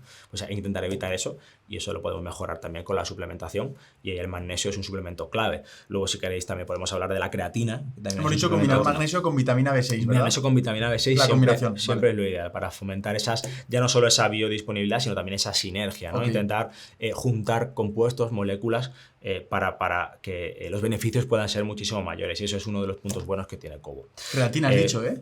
Creatina es vamos, para mí, a día de hoy, prácticamente uno de los suplementos más indispensables que utilizo en mis pacientes. Hostia. Intentamos, o yo intento desmitificar bastante la creatina como suplemento de gym bro, de chico de gimnasio, de culturista, de me voy a poner mazado y muy musculoso, porque es un suplemento que, aunque es cierto que empezó dentro del ámbito deportivo y tiene muchísimos beneficios en el rendimiento deportivo, no es un suplemento para el deporte. Ya. Tenemos que tener en cuenta, para entender esto, que la creatina es un compuesto que produce nuestro propio organismo, en los riñones, en el hígado, en el páncreas, y que nuestras células utilizan para obtener energía de una manera también más adecuada. Igual que el magnesio, pues la creatina participa en la renovación de ATP, que es la molécula de la energía de las células, y hace que las células obtengan energía de una manera mucho más eficiente. Claro, cuanto más energía, nuestras células, nuestras mitocondrias van a ser máquinas de quemar ahí a muerte y de producir más energía para mantenernos eficientes. Entonces, nuestro cuerpo produce unas cantidades pues, que son biológicamente las que, bueno, pues con nuestro ritmo biológico, nuestros antepasados, pues teníamos, pero es que hemos avanzado demasiado rápido y llevado nuestra fisiología a tal límite que no es la misma que teníamos. El estilo de vida de ahora no tiene nada que ver con el de hace 2000 años, y nuestro cuerpo no tiene las armas fisiológicas y biológicas para responder a ello. Pues al final no tenemos realmente suficiente creatina en nuestro propio organismo para mantener esas necesidades que tienen nuestras células hoy en día. Y ahí es donde la suplementación entra a formar parte de esto. Podemos tomar creatina de manera natural. Podemos tomar creatina con la carne, con el pescado y con los huevos, sobre todo con los alimentos proteicos ya contienen creatina. Pero tendríamos que comer una cantidad muy elevada, no podemos comernos 5 kilos de carne todos los días para tener los niveles de creatina que obtenemos con la suplementación. Entonces, ahí es donde entra en juego, pues, de 3 a 5 gramos de creatina monohidrato todos los días. ¿Da igual el peso de cada persona? Realmente sí, da igual el peso. Tenemos que entender que la creatina actúa por acumulación. O sea, una vez que empezamos a tomar creatina, empieza a absorberse dentro de nuestro intestino y se empieza a almacenar en 2 tipos de células, en las células musculares y en el cerebro, sobre todo, que son las células que más consumen energía. Como son las que más consumen energía, pues ahí es donde se va a almacenar. Y actúa por almacenaje, da igual que tomes 2, 3, 4, 10, si lo tomas todos los días de manera continua, para ir rellenando poco a poco los depósitos. Claro, obviamente personas que tengan mucha mayor masa muscular y que hacen actividad deportiva muy intensa, pueden necesitar cantidades más elevadas para rellenar toda esa carga y que luego no la pierdan, porque cuando dejamos de tomarlo, poco a poco esa creatina que hemos tomado se elimina por los riñones, ¿no? O hay que ser constante, ¿eh? Claro, hay que ser siempre constante. No quiere decir que un día o dos no la tomemos, pero es un suplemento que hay que tomar constantemente todos los días, y además se ha demostrado que es muy seguro, de hecho el más seguro y el más estudiado a largo plazo. Es decir, que tú la tomes todos los días no va a suponer ningún riesgo ni ningún problema para tu salud. Pues hay que hacerlo todos los días, pero estas dosis que hablamos de rendimiento deportivo y en personas que llevan actividades físicas al límite no son las mismas dosis que necesitamos para estar saludables y para cuidar nuestra salud. No tenemos que equivocarnos con el rendimiento deportivo, el deporte de élite, con la salud. Entonces, para la salud, con 3 a 5 gramos al día, independientemente de nuestro peso, es más que necesario. Es más que suficiente. Entonces, tomamos estos 3 a 5 gramos de creatina a cualquier hora del día, diluido con un poco de agua. Ideal si es con un alimento que tenga algo de hidratos de carbono, glucosa, para que esa creatina entre de manera más fácil en las células. Y lo podemos hacer a cualquier hora del día. Yo precisamente lo hago pues en mi agua del gimnasio, pues me la echo y me voy bebiendo ahí 1,5 litros de agua con la creatina. Yo le echo un poco de electrolitos y glucosa porque yo hago deporte muy intenso, entonces pues, y estoy mucho tiempo y sudo mucho, pues lo añado ahí y me lo voy bebiendo con el deporte para que así pues entre mejor cuando mis células cojan toda esa glucosa que está circulando por mi sangre de lo que me he bebido, pues también tengan creatina y la capturen en las células. Y es un suplemento bastante indispensable, como ya os comento, porque no solo ha demostrado que mejora todo ese sistema muscular, esa musculatura que es la que potenciamos con el ejercicio de fuerza, y eso tiene unos beneficios terribles en esperanza de vida y en calidad de vida, sino que también ha demostrado que mejora la función cerebral. Ya hemos dicho previamente que la creatina, además de los músculos, se almacena en el cerebro. Entonces hay multitud de estudios que refrendan que suplementarnos con creatina en personas, cuanto más dificultades o estrés o síntomas mentales pueden tener, más presentan mejoría en relación con mejora de la atención, mejora de la memoria, mejora de la calidad del sueño, mejora del estado de ánimo, incluso a veces mejora de las situaciones de deterioro cognitivo leve. Y todos esos beneficios también se obtienen a nivel cerebral con una mayor eficiencia energética en nuestro cerebro consecuencia de tomar creatina. Entonces, ¿qué personas, ya que vemos que es tan maravillosa, ¿no? ¿Qué personas recomendaría yo que tomaran creatina como suplemento? Pues mira, en primer lugar, deportistas de alta intensidad, esto ya lo sabemos, pero este no es el grupo que buscamos nosotros buscamos salud, y si buscamos salud, todas las personas por encima de 50 años sería recomendable tomarla. A partir de los 50 años empieza la sarcopenia, que es la pérdida de masa muscular. Podemos intentar combatirla con una buena alimentación rica en proteínas y con ejercicio físico, pero ahí también entra en juego la creatina. Consumir creatina por encima de 50 años disminuye la pérdida progresiva de musculatura y mejora ese tejido muscular y nos va a dar más calidad de vida y mayor esperanza de vida. Y sobre todo en las mujeres. Las mujeres a partir de la menopausia, cuando empiezan a perder estrógenos, esa pérdida de masa muscular se magnifica terriblemente. Y por eso las mujeres, 5 o 10 años de la menopausia, el riesgo cardiovascular de problemas de corazón se multiplica exponencialmente si no se cuidan, porque toda esa protección que tienen de los estrógenos desaparece y empiezan a potenciarse muchísimo más los efectos negativos de los factores de riesgo. Pues ahí es donde hay que incidir. Personas de 50 años, mujeres en menopausia y personas que tengan o bien déficits nutricionales, que su alimentación no sea muy buena pues por su estilo de vida, o que tengan enfermedades crónicas o inflamatorias que hagan que no se puedan mover mucho y que su metabolismo esté pues, excesivamente luchando contra esa enfermedad, ¿de acuerdo? Entonces, o personas que están en recuperación también de enfermedades, pues porque han tenido una caída, están en cama y quieren recuperarse, ahí también es útil. Pero personas por encima de 50 años y mujeres en menopausia, fundamental. Y personas con enfermedades también. Hay mucha gente que nos sigue en Tengo un Plan, que tiene por encima de 50 años. Y aprovechando que te tenemos a ti, doctor, nos gustaría que nos compartieras cuál es la rutina ideal de salud desde todas las partes que pueden tocar. Ah, que has dicho la creatina, me ha dado la idea. Creo que podríamos hacer una aproximación, todo lo posible. Seguro que cualquier consejo le va a venir bien en un punto inicial para principiantes. Que pueda empezar, ¿no? Es decir, desde cómo afrontar el gimnasio, si no ha sido nunca, hasta cómo mejorar o qué no comer o qué comer. Pero lo más sencillo, lo que principalmente están equivocándose y que con esta rutina podríamos mejorarlo, ¿no? Mira, yo, uno de los grandes pilares de batalla, en España sobre todo por la cultura que tenemos y por nuestro tipo de alimentación, que es muy buena, la dieta mediterránea, pero tenemos un problema y es que nuestra dieta es bastante hipoproteica, tiene muy poca cantidad de proteínas. Si nos ponemos a analizar el desayuno de la mayor parte de las personas, yo pregunto ¿qué has desayunado? Leche con cereales, tostada con aceite de oliva, estupendo aceite de oliva, pero ¿dónde está la proteína? Bueno, ¿acaso una loncha de jamón, ¿no?, de dudosa procedencia? Con aditivos seguramente, procesada, esta que te ha venido en el paquete. No digo que no haya buenas, algunas hay, pero generalmente todas las carnes procesadas de este tipo, yo me alejaría bastante de ellas. Nuestra alimentación tiene una cantidad de proteínas demasiado baja para lo que realmente estamos demandando hoy en día. Entonces, yo siempre, si empezara por abogar por cuidarme a partir de los 50 años, revisaría la cantidad de proteínas que estoy comiendo. Hay multitud de aplicaciones, pero mentalmente lo podemos saber nosotros mismos. Oye, ¿qué he desayunado? ¿Qué voy a comer a mediodía? Oye, pues a mediodía he comido un poco de salmón con patata y ensalada. Bueno, estupendo, has comido salmón. Por la noche te has comido una crema de verduras. Hasta la proteína. Te has comido 30 gramos, 40 gramos de proteína ese día y necesitas 70, 80 gramos.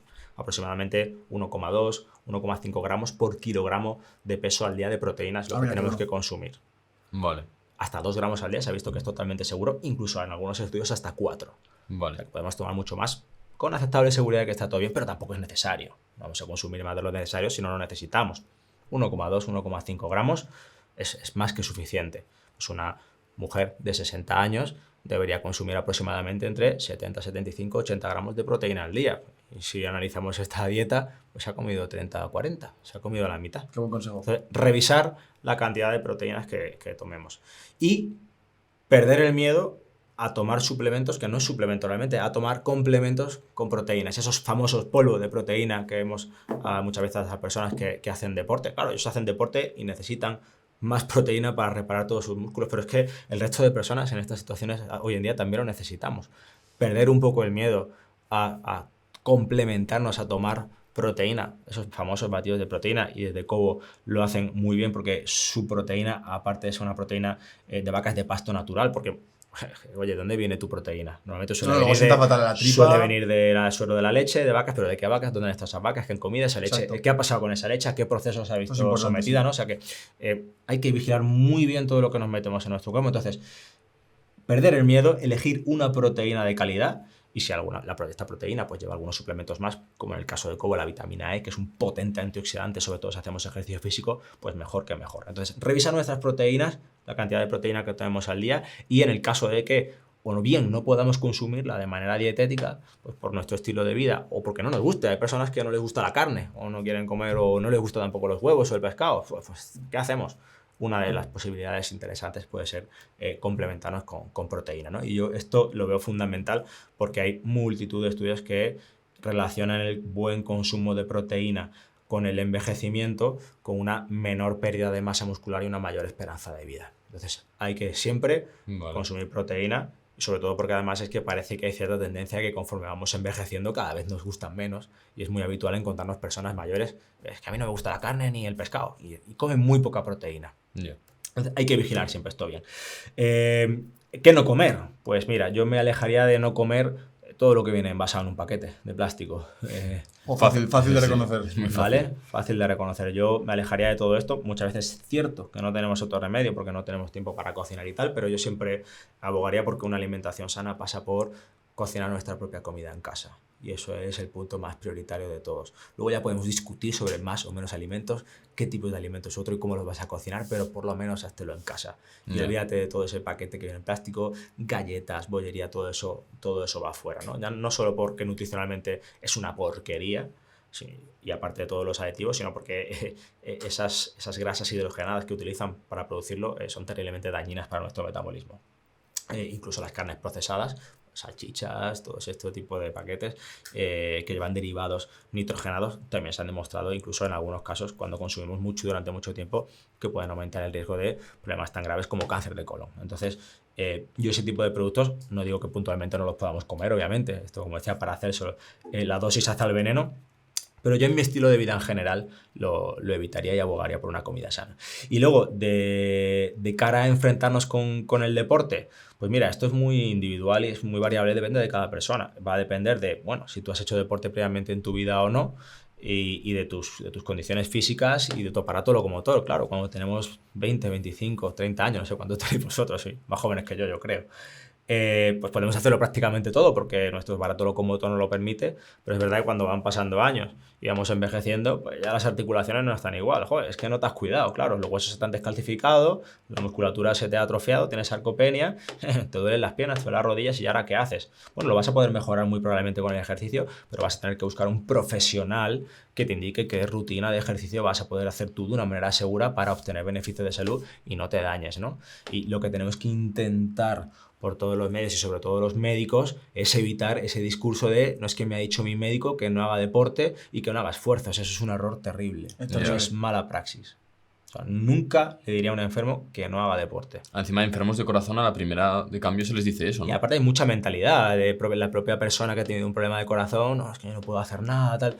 Por suerte hoy en día, cuando tenemos un infarto, la mayor parte de los pacientes entran a formar parte de un programa que se llama rehabilitación cardíaca, y es un gimnasio literal para hacer deporte. O sea, tú tienes tu infarto y a la semana estás en el gimnasio, ¿eh? Yeah. Ahí se puede hacer ejercicio en un ambiente controlado, monitorizado, para comprobar que todo vaya bien. Obviamente porque la persona tiene un infarto muy reciente y tiene, aparte del infarto, pues tiene un tratamiento que también hay que vigilar y unas condiciones. Entonces empieza ahí a cuidarse ya, a aprender a cuidarse en un ambiente seguro y controlado, y sobre todo para perder el miedo, porque es cierto que esto a veces se habla poco, pero muy relacionado con los problemas de corazón están los problemas de salud mental. Ya no solo que los problemas de salud mental agravan las enfermedades cardiovasculares, sino que los propios problemas de corazón a veces también originan problemas de salud mental, y que la gente pues tiene mucho miedo de volver a hacer deporte porque les vaya a pasar algo o una arritmia, y realmente pues las posibilidades de que pase esto son muy pequeñas y los beneficios son mucho mayores. Entonces hay que hacer deporte sí o sí. Entonces a todo el mundo que tiene dudas sobre qué deporte hacer, pues obviamente habrá que consultar ahí a mí me gustaría saber de todo, pero pues soy solo médico y yo te digo lo que es mejor para ti, pero vamos a tener que buscar probablemente juntos a alguien que te recomiende, ¿no? Pero sí que como recomendación general pues añadiría 2-3 sesiones de fuerza en semana. No hace falta, sí, aunque seas mayor, fuerza, fíjate que se recomienda. mayor, sí, pero es que fuerza lo tenemos que desmitificar como ese culturista de gimnasio. Fuerza es ejercer una tensión isométrica con nuestros músculos músculos estén tensos durante un tiempo, eso es ejercicio de fuerza, no hace falta Claro. coger una pesa, podemos sentarnos de una silla y agacharnos, podemos utilizar nuestro propio peso, podemos tirar de de unas bandas elásticas, podemos hacer pilates, todo ese tipo de cosas que, bueno, parece que a lo mejor no son tan intensos, pero es que para una persona de 60 años que nunca ha hecho deporte, ese ejercicio está genial.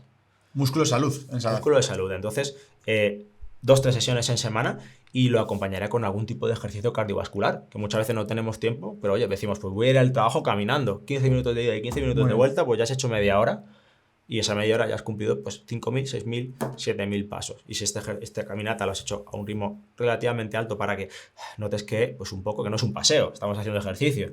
Me dicen muchos pacientes, es que cuando ando me canso. Perfecto, estás haciendo ejercicio. Ya.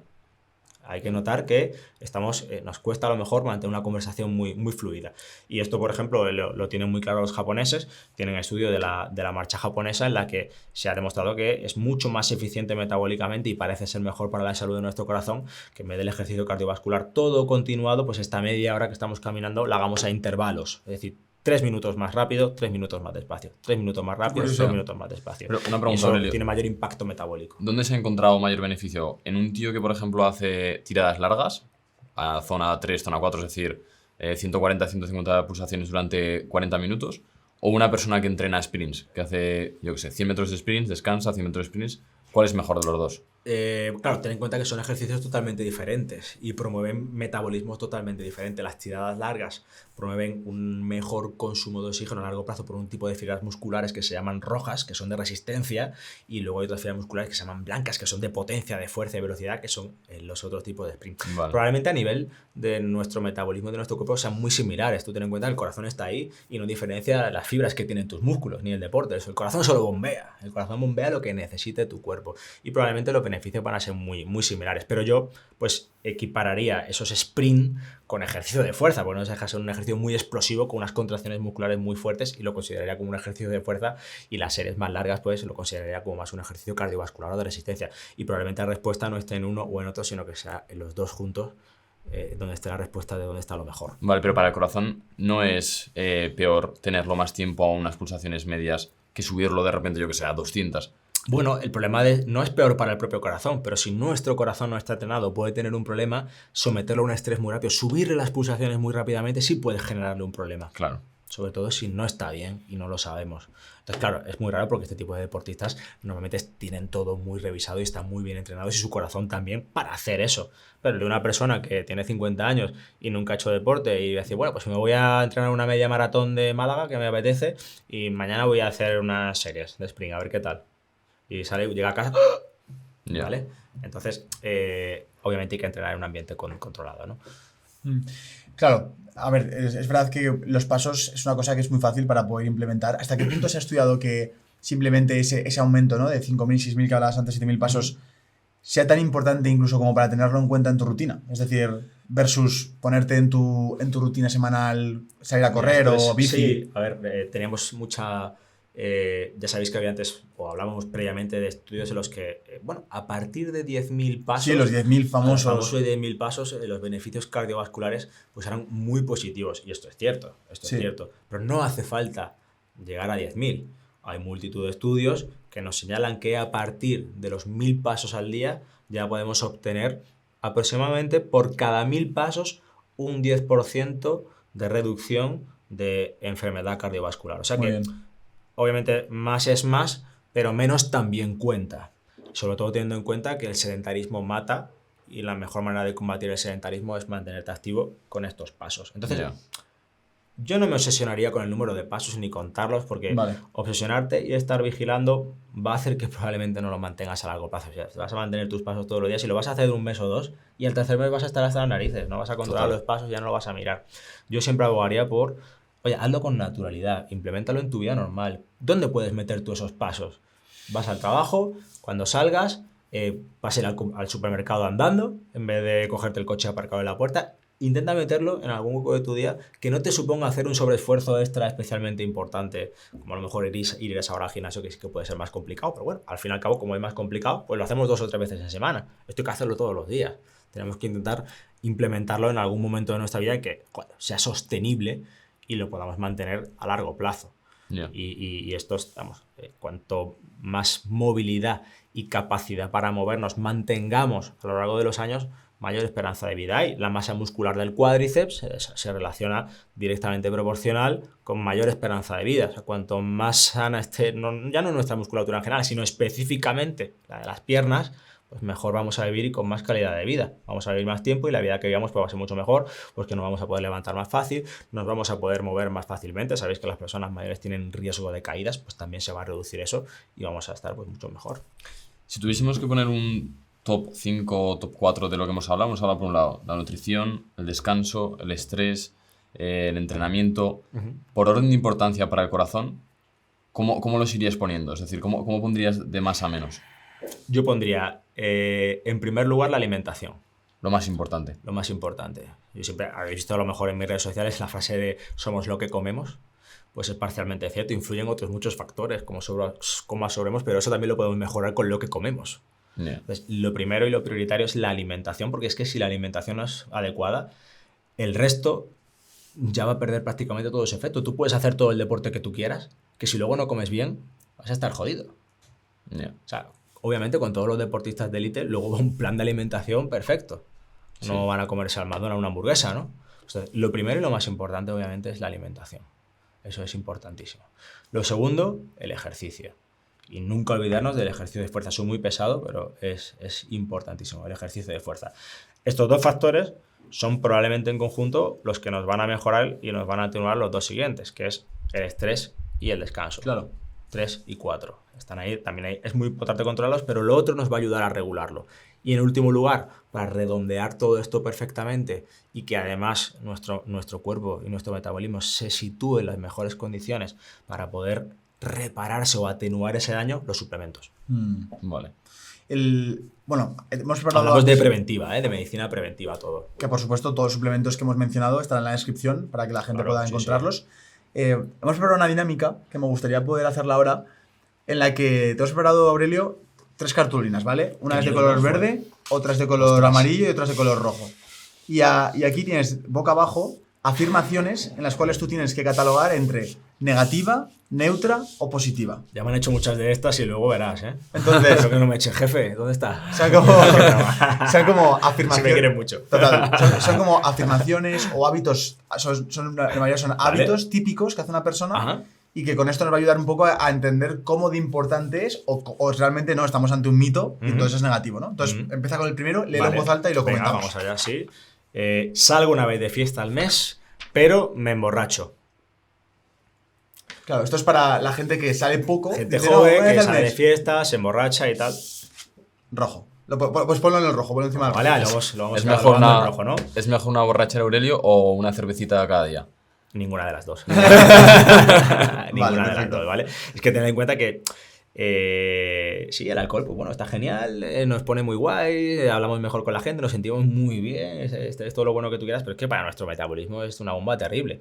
El consumo crónico, fatal, o sea, la cervecita todos los días, pues terriblemente fatal, pero es que un consumo muy agudo te puede incrementar el riesgo de tener un ictus un 300%, eso es que es 300%. es una locura. Entonces, Madre mía. claro, las posibilidades de que te pase esto, si eres una persona muy joven, pero van a ser muy pequeñas. Pero cuidado si lo llevas haciendo mucho tiempo y de repente tienes 40 o 45 años porque te has puesto una maleta con muchas piedras detrás. Entonces, esto es rojo, ¿vale? Venga, siguiente.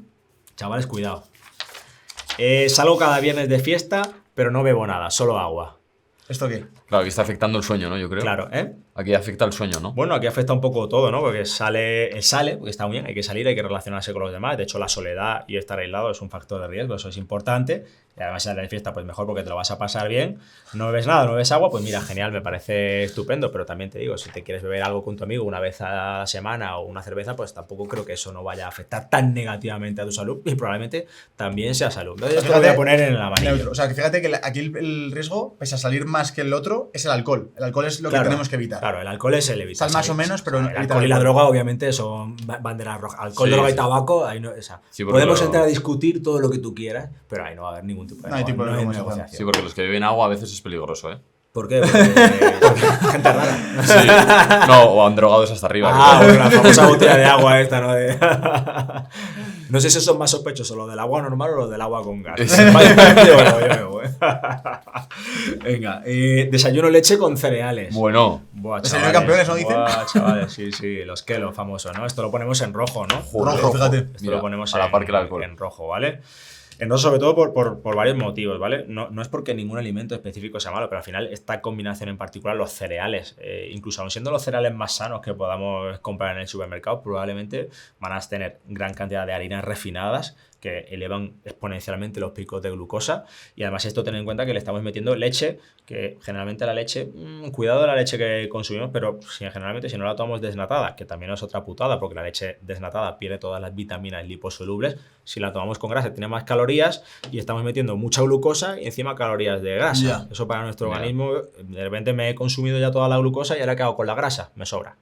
Entonces, cuidado, desayuno con leche con cereales yo lo pondría en rojo y esto lo quitaría, ¿vale? Ok. Sobre todo en los niños, ¿vale? Porque esto es un desayuno que a lo mejor, pues ya cuando vamos teniendo una edad, pues es más raro que tomemos, pero es un desayuno que a lo mejor le gusta mucho a los niños y, joder, es que los primeros años de nuestra vida, los 15, 20 primeros años de nuestra vida son determinantes para nuestra salud en el futuro. Entonces, Madre mía, la de cereales que me he comido. Es que siempre lo Sí. pienso, digo, zumo bueno, de tú y naranja todos, con ¿no? cereales. Hemos comido todo. Oreos, yo me he metido Oreos para parar un tren. Y cuantos más guarros fueran, mejor. Es que qué mal, Bueno, qué mal. esa leche luego ahí dulce, que es que te salían chispas en los ojos. ¿Vale? Sí. Como algo así, Seguimos, ¿no? ¿no? Venga, Sí. seguimos.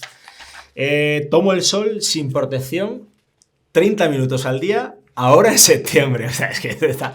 Bueno, pues mira, esto lo voy a poner en verde, ¿de Fíjate. acuerdo? Muy bien. Lo voy a poner en verde porque el déficit de vitamina D, que ya sabéis que es una vitamina importantísima y que se relaciona con los problemas de corazón, el déficit de vitamina D. La gente tiene poca en general en la consulta. Exactamente, sí. Es muy frecuente que personas que tienen problemas del corazón tengan déficit de vitamina D. Eso es muy frecuente. Entonces, para tener suficiente o vitamina D activa en la piel es necesario que nos incidan los rayos ultravioletas del sol en la piel, en la mayor cantidad posible de piel, y que además pues tomemos alimentos ricos en grasas, sobre todo grasas beneficiosas como las que encontramos en el pescado azul, en el salmón, en las sardinas, ¿vale? Bueno. Cuidado también con esto porque, bueno, aquí me habéis puesto que es 30 minutos al día y ahora en septiembre que el índice ultravioleta es relativamente bajo, pues sí es positivo, pero exponerse al sol En Málaga en agosto, en Málaga en agosto, a la una y ahora donde media. el índice ultravioleta es muy alto, sí puede ser peligroso Ok. porque puede dañar, pues, si nuestra piel no está acostumbrada, no utilizamos la protección adecuada, puede dañar el ADN y eso genera cáncer de piel, y eso es indudable. Wow. Entonces, sol sí, y sobre todo las personas mayores, porque casualmente es las personas mayores las que menos toman el sol y las que más tienen déficit de esto porque tienen esa mentalidad de que el sol, pues obviamente a horas, exponernos a horas, primera hora de la mañana, última hora de la tarde y durante no más de 15-30 minutos al día, y si es ahora en esta época en septiembre, pues perfecto. Genial. ¿Vale? Necesario, que eso es consejo básico. Vamos. Vamos a por El sol es vida, de hecho, si os fijáis en hospitales, fotos de hospitales antiguos, los hospitales antiguos no son como los de ahora, siempre tenían jardines, terrazas y sacaban a los enfermos al sol, a que les diera el Pues que sol. sienta ¿vale? bien el La sol, terapia fotolumínica. Fíjate una curiosidad, yo me he criado siempre en una granja de vacas y mi tío cuando un ternero estaba malo lo sacaban al sol y parecía pero como milagroso, de repente el ternero se levantaba solo Sí, con sí, el sol, sí, ¿eh? sí. Una locura. Para que veas. Es muy poderoso el sol, ¿vale? Hay que saber utilizarlo porque, cuidado, pero el sol es una herramienta muy poderosa. Qué bueno. Vamos a por el siguiente. Sí, de hecho, los animales no tienen nada más que verlos cuando hay mucho sol, ¿dónde están? En el campo, en la Sí, sombra, se ¿no? ponen En la solos. sombra, ¿no? Pues entreno una vez cada 2 semanas. Hostia. Esto es... Lo voy a poner en amarillo simplemente porque es cierto que, bueno, estás Mejor que no entrenar. mejor que no entrenar, Claro. ¿vale? Muy bien, ok, vas por el buen camino, has cogido un buen camino, pero tienes que darle un punto más. Pero cuidado, ¿vale? Ahí probablemente pues, no va a ser suficiente para que tengamos beneficios reales en nuestra salud, Claro. y un esfuerzo físico importante en un entrenamiento muy puntual para nuestro organismo puede ser un estrés muy importante. Si tiene algún problema, cuidado porque puede desencadenarse ese problema con un esfuerzo importante en el entreno. Entonces, no va a haber beneficios especialmente significativos y si no estamos bien, podemos tener un problema con el entreno. Y una lesión es lo más frecuente, ¿no? El típico, voy a jugar al pádel cada 2 semanas y como tiene todo el mundo las rodillas y los meniscos rotos, ¿no? Pues ese es este entreno, Muy ¿vale? bueno. Entonces, bien por el entreno, pero intentar tener Poquito algo más. de regularidad, Vale. ¿vale? Tomo creatina a diario. Por trabajo duermo 6 horas, pues esto lo ponemos en verde, ¿no? Esto me parece estupendo. Con la Como- coletilla al final, ¿no? ¿Eh? Tomo creatina a diario. Pero por trabajo. Pero por trabajo duermo 6 horas.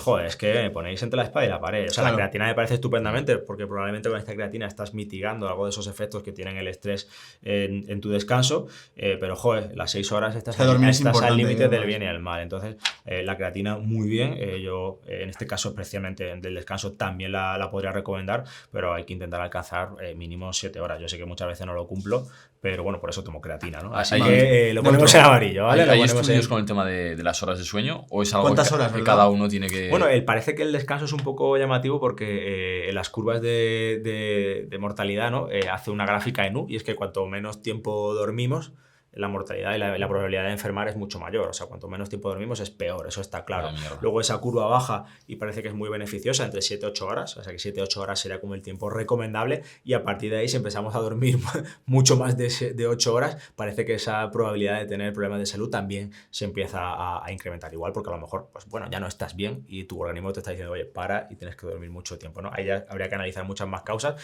pero sí que esa es la gráfica curiosa que nos da la ciencia hoy en día sobre el descanso, y yo creo que lo razonable entre 7 y 8 horas es una recomendación bastante razonable para todos y que no cumplimos. No cumplimos. Siguiente. Venga, esto está, me la tengo que jugar más, ¿eh? Quiero ir más, No, quiero ir está más bien. al verde o al rojo. Como un filete de carne roja cada noche, sin postres ni nada más. Uf. Cada noche, todos los días carne roja. Cada noche. Yo esto lo pondría en rojo, ¿vale? Vale. Sobre todo, no por la carne roja en sí, porque probablemente si es una carne roja de calidad y que estás consumiendo de manera puntual, 2-3 veces en semana, no vas a tener ningún tipo de problema. Si el resto de tu alimentación también es adecuada y si tu ejercicio también.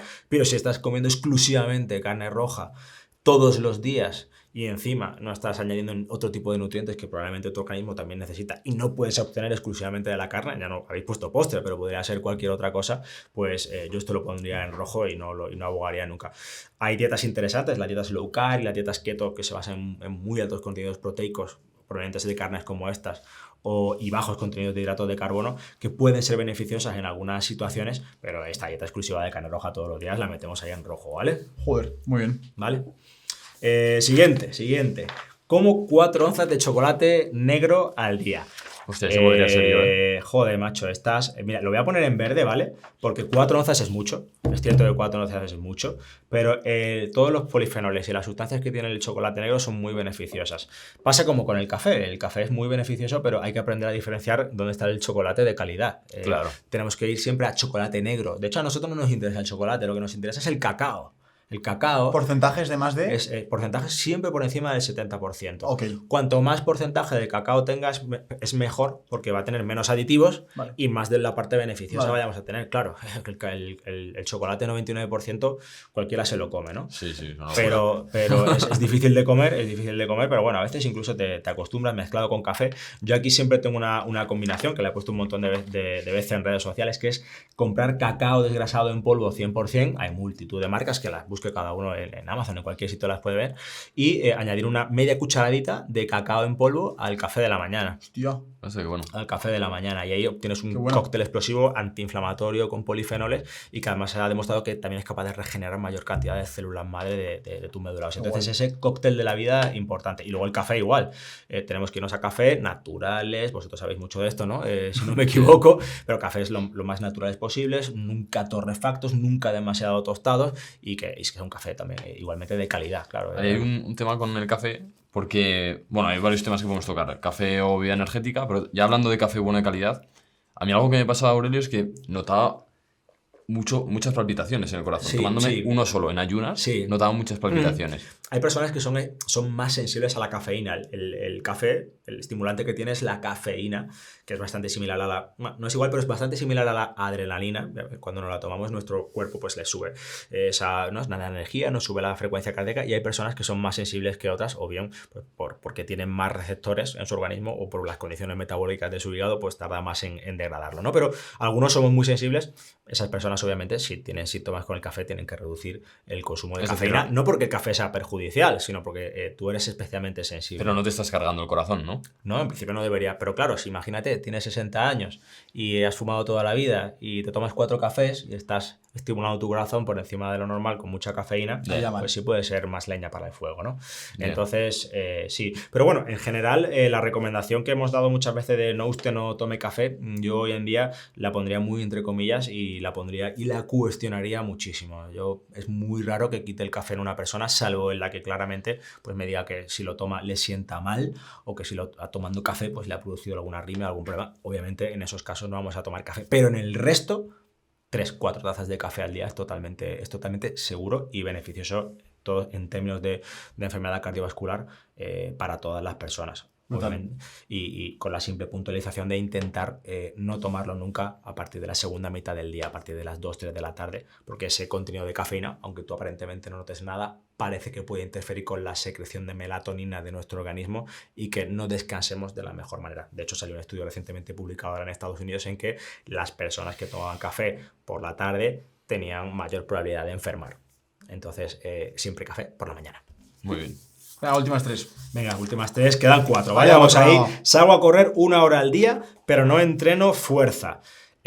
Vale, bueno, esto lo voy a poner positivo, ¿vale? Correr es muy bueno, estás haciendo un ejercicio cardiovascular muy bueno, pero lo puedes mejorar aún más todavía si añadieras 2-3 sesiones de fuerza. Yo creo que esto, cualquiera que entrena ejercicios de este tipo, ¿no? Que sale a correr, también va a entrenar seguramente ejercicio de fuerza. Yo me encuentro en mi gimnasio a runners ahí haciendo un poco de 2-3 sesiones de fuerza, joder, porque es que necesitas, ya no solo para correr, necesitas tener todo el sistema muscular en forma para... Te lesionas más, si no. Claro, te lesionas más. Aquí no hablamos ya solo de rendimiento deportivo en runner de 1 hora, sino en términos de salud en general, aunque hagas tu cardio, métele siempre el entreno de fuerza, sobre todo por encima de los 40 o 45 años. Me gusta cómo piensas porque eso que podría ser algo negativo para una persona, decir, hostia, me falta la fuerza, lo pones como algo positivo. Claro, sí. Entonces, yo creo que estos podcasts la gente los tendría que escuchar así y decir, oye, ya lo hago medio bien, claro, tengo que mejorar. Siempre tienes que pensar que tienes tu vaso medio lleno y solo tienes que encontrar las herramientas para terminar de llenarlo. Entonces, joder, ya lo estás haciendo bien, pues dale el plus, ¿vale? En vez de salir a correr 1 hora al día, pues sal un día sí, un día no, y los otros 2 días pues vas a entrenar fuerza, ¿no? Listo. Muy bien.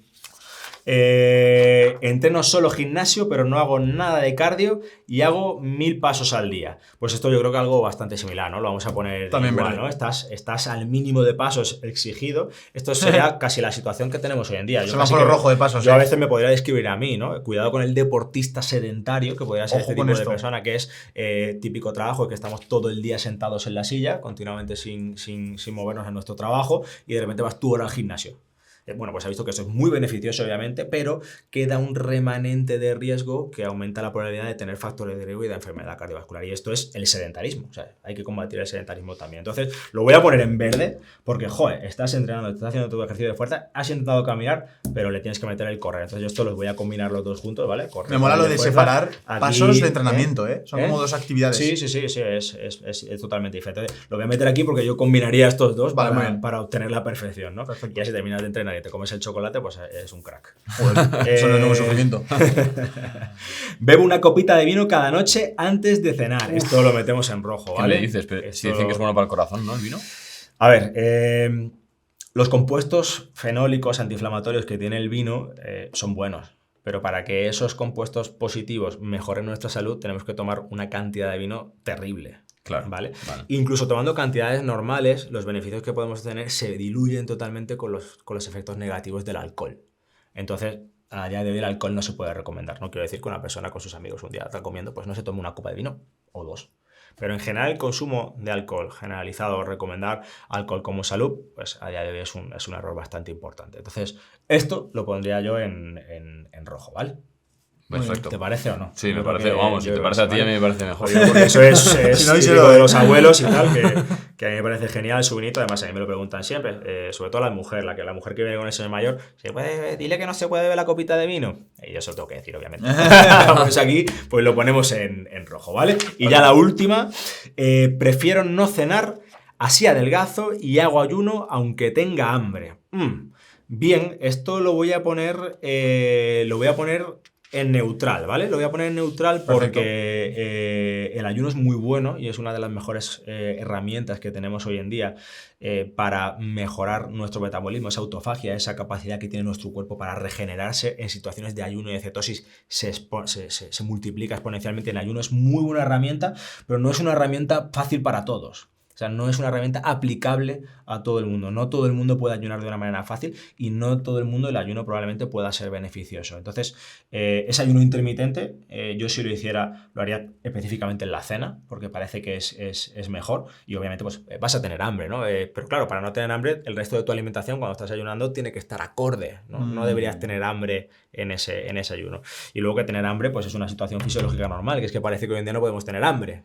Tenemos que tener hambre y de hecho, bueno, ya creo que se ha hablado aquí bastante de esto, que quizá probablemente lo más saludable sea terminar de comer y tener algo de hambre todavía, ¿no? Llenarnos a ese 80%, ¿no? Entonces, hambre y ayunar, guay, pero especificar en cada persona, porque hay personas con exceso de peso, resistencia a la insulina, diabetes, donde hay muchos beneficios, hay que aplicarlo con mucho cuidado para no tener problemas, ¿vale? Mola. Ahora que ya hemos hablado un poco del corazón a nivel general, de todas las cosas que hay, claro, me viene también por el otro lado la IA, la tecnología que se viene, que digo, joder, al final el corazón es una bomba que hace pum, pum, pum, pum, pum, pum. ¿No existe la posibilidad de que se pudiese reemplazar cuando falla o cuando hay algo que esté mal? Sí, existe la posibilidad y de hecho ya hay corazones artificiales. Disponemos de corazones que son capaces de funcionar por nuestro propio corazón. Es decir, podemos implantarle a una persona un corazón artificial para que funcione sin él tener su propio corazón exclusivamente y mantenerlo con vida y bien, o sea, mantenerlo incluso activo. ¿Qué forma tiene? ¿Tiene la forma de un corazón real? No es exactamente la misma forma de un corazón real, depende, hay varios tipos de dispositivos, sobre todo depende de la duración a la que queramos someter al paciente a este tipo de procedimientos, pero en la mayor parte de las ocasiones se suele utilizar como una terapia puente a, por ejemplo, ofrecerle un trasplante cardíaco. Es decir, ese corazón ya no es capaz de dar más de sí, ya no va a aguantar más, pero no hay un no hay un donante de corazón para este paciente. Entonces, para poder aguantar más tiempo esperando ese corazón, ahí es donde se pueden utilizar ese tipo de tratamientos. Luego, el objetivo en el futuro, como no hay tantos donantes, el corazón es un órgano muy difícil de trasplantar, aunque lo hacemos bastante bien, pero es muy difícil. El objetivo es que este tipo de corazones se puedan utilizar como alternativa al trasplante, como terapia de destino. Es decir, pues te ponemos un corazón artificial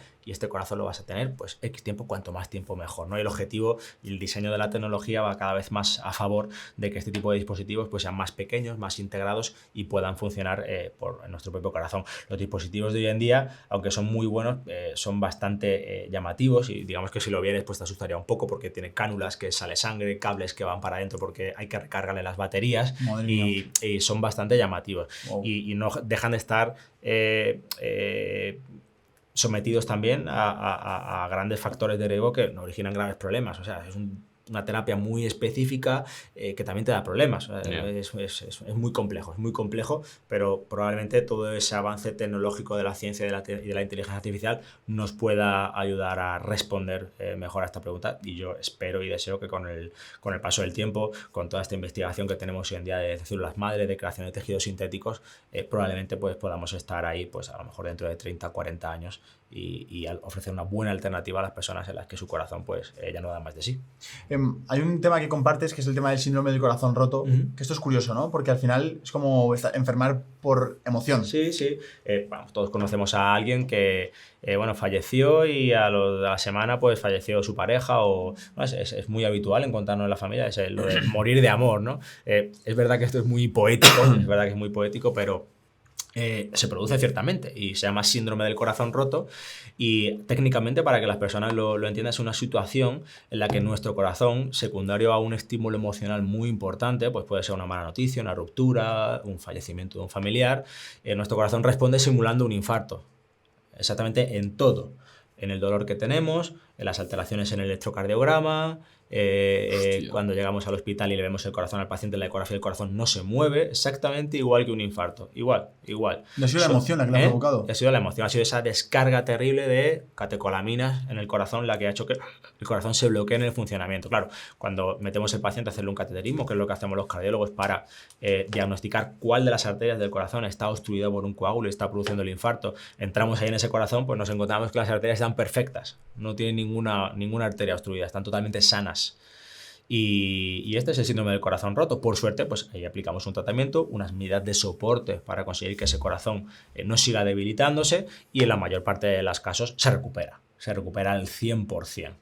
Pero es verdad que hay casos que son muy graves y el corazón puede llegar incluso a pararse bruscamente o a tener una arritmia que lo pare. Y eso es el síndrome del corazón roto. Hostia, tío, ahí te das cuenta lo que influye la mente y las emociones en el cuerpo. Mira que yo de esto era un poco hater de estas misticadas, de estas cosas, pero realmente sí que tenemos bastante poder. Y realmente una conexión, ten en cuenta que todas esas emociones que nosotros sentimos o expresados se transforman a nivel bioquímico y neuronal en neurotransmisores, en conexiones de nuestras células. Y nuestro organismo está todo conectado. O sea, el cerebro no está aquí, el corazón aquí, el intestino aquí y funciona cada uno como le da la gana. Es que está todo absolutamente conectado por una red neuronal terrible. O sea, es que hay una gran cantidad, cientos, millones de neuronas en el intestino, que es igual que en el cerebro y en el propio corazón. Más de 70.000 neuronas. O sea, el corazón es un músculo que hacen hay neuronas. Pues joder, es que está todo terriblemente conectado. Entonces, al final, por eso, cada vez tenemos más conciencia y sabemos más de cómo pues, las enfermedades en el aparato digestivo afectan al corazón y causan infartos. Todo esto de inflamación, permeabilidad intestinal, esas proteínas que hemos descubierto ahora que inflaman la pared de los vasos sanguíneos y dependen de nuestras bacterias del intestino, pues también afecta al corazón y también a la salud cerebral y viceversa. Por eso cuando estamos nerviosos, estamos estresados, el estómago regular, colon irritable, estamos muy estreñidos o diarrea, así que está todo tremendamente conectado. Y bueno, pues nuestra manera de expresarlo son las emociones, pero eso siempre tiene una respuesta fisiológica y bioquímica detrás que lo justifica. Qué bueno.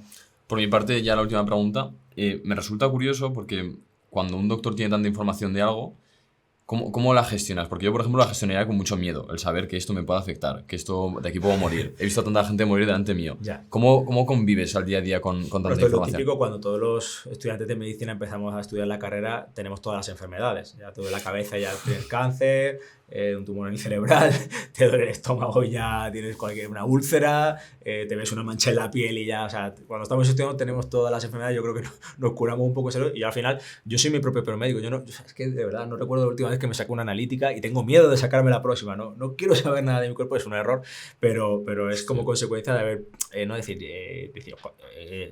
convivir continuamente con la enfermedad y pensar que tú también la puedes tener. Esto es una exageración obviamente, pero sí, y al final, nos hace un poco más duros ante esas respuestas que tenemos que tener.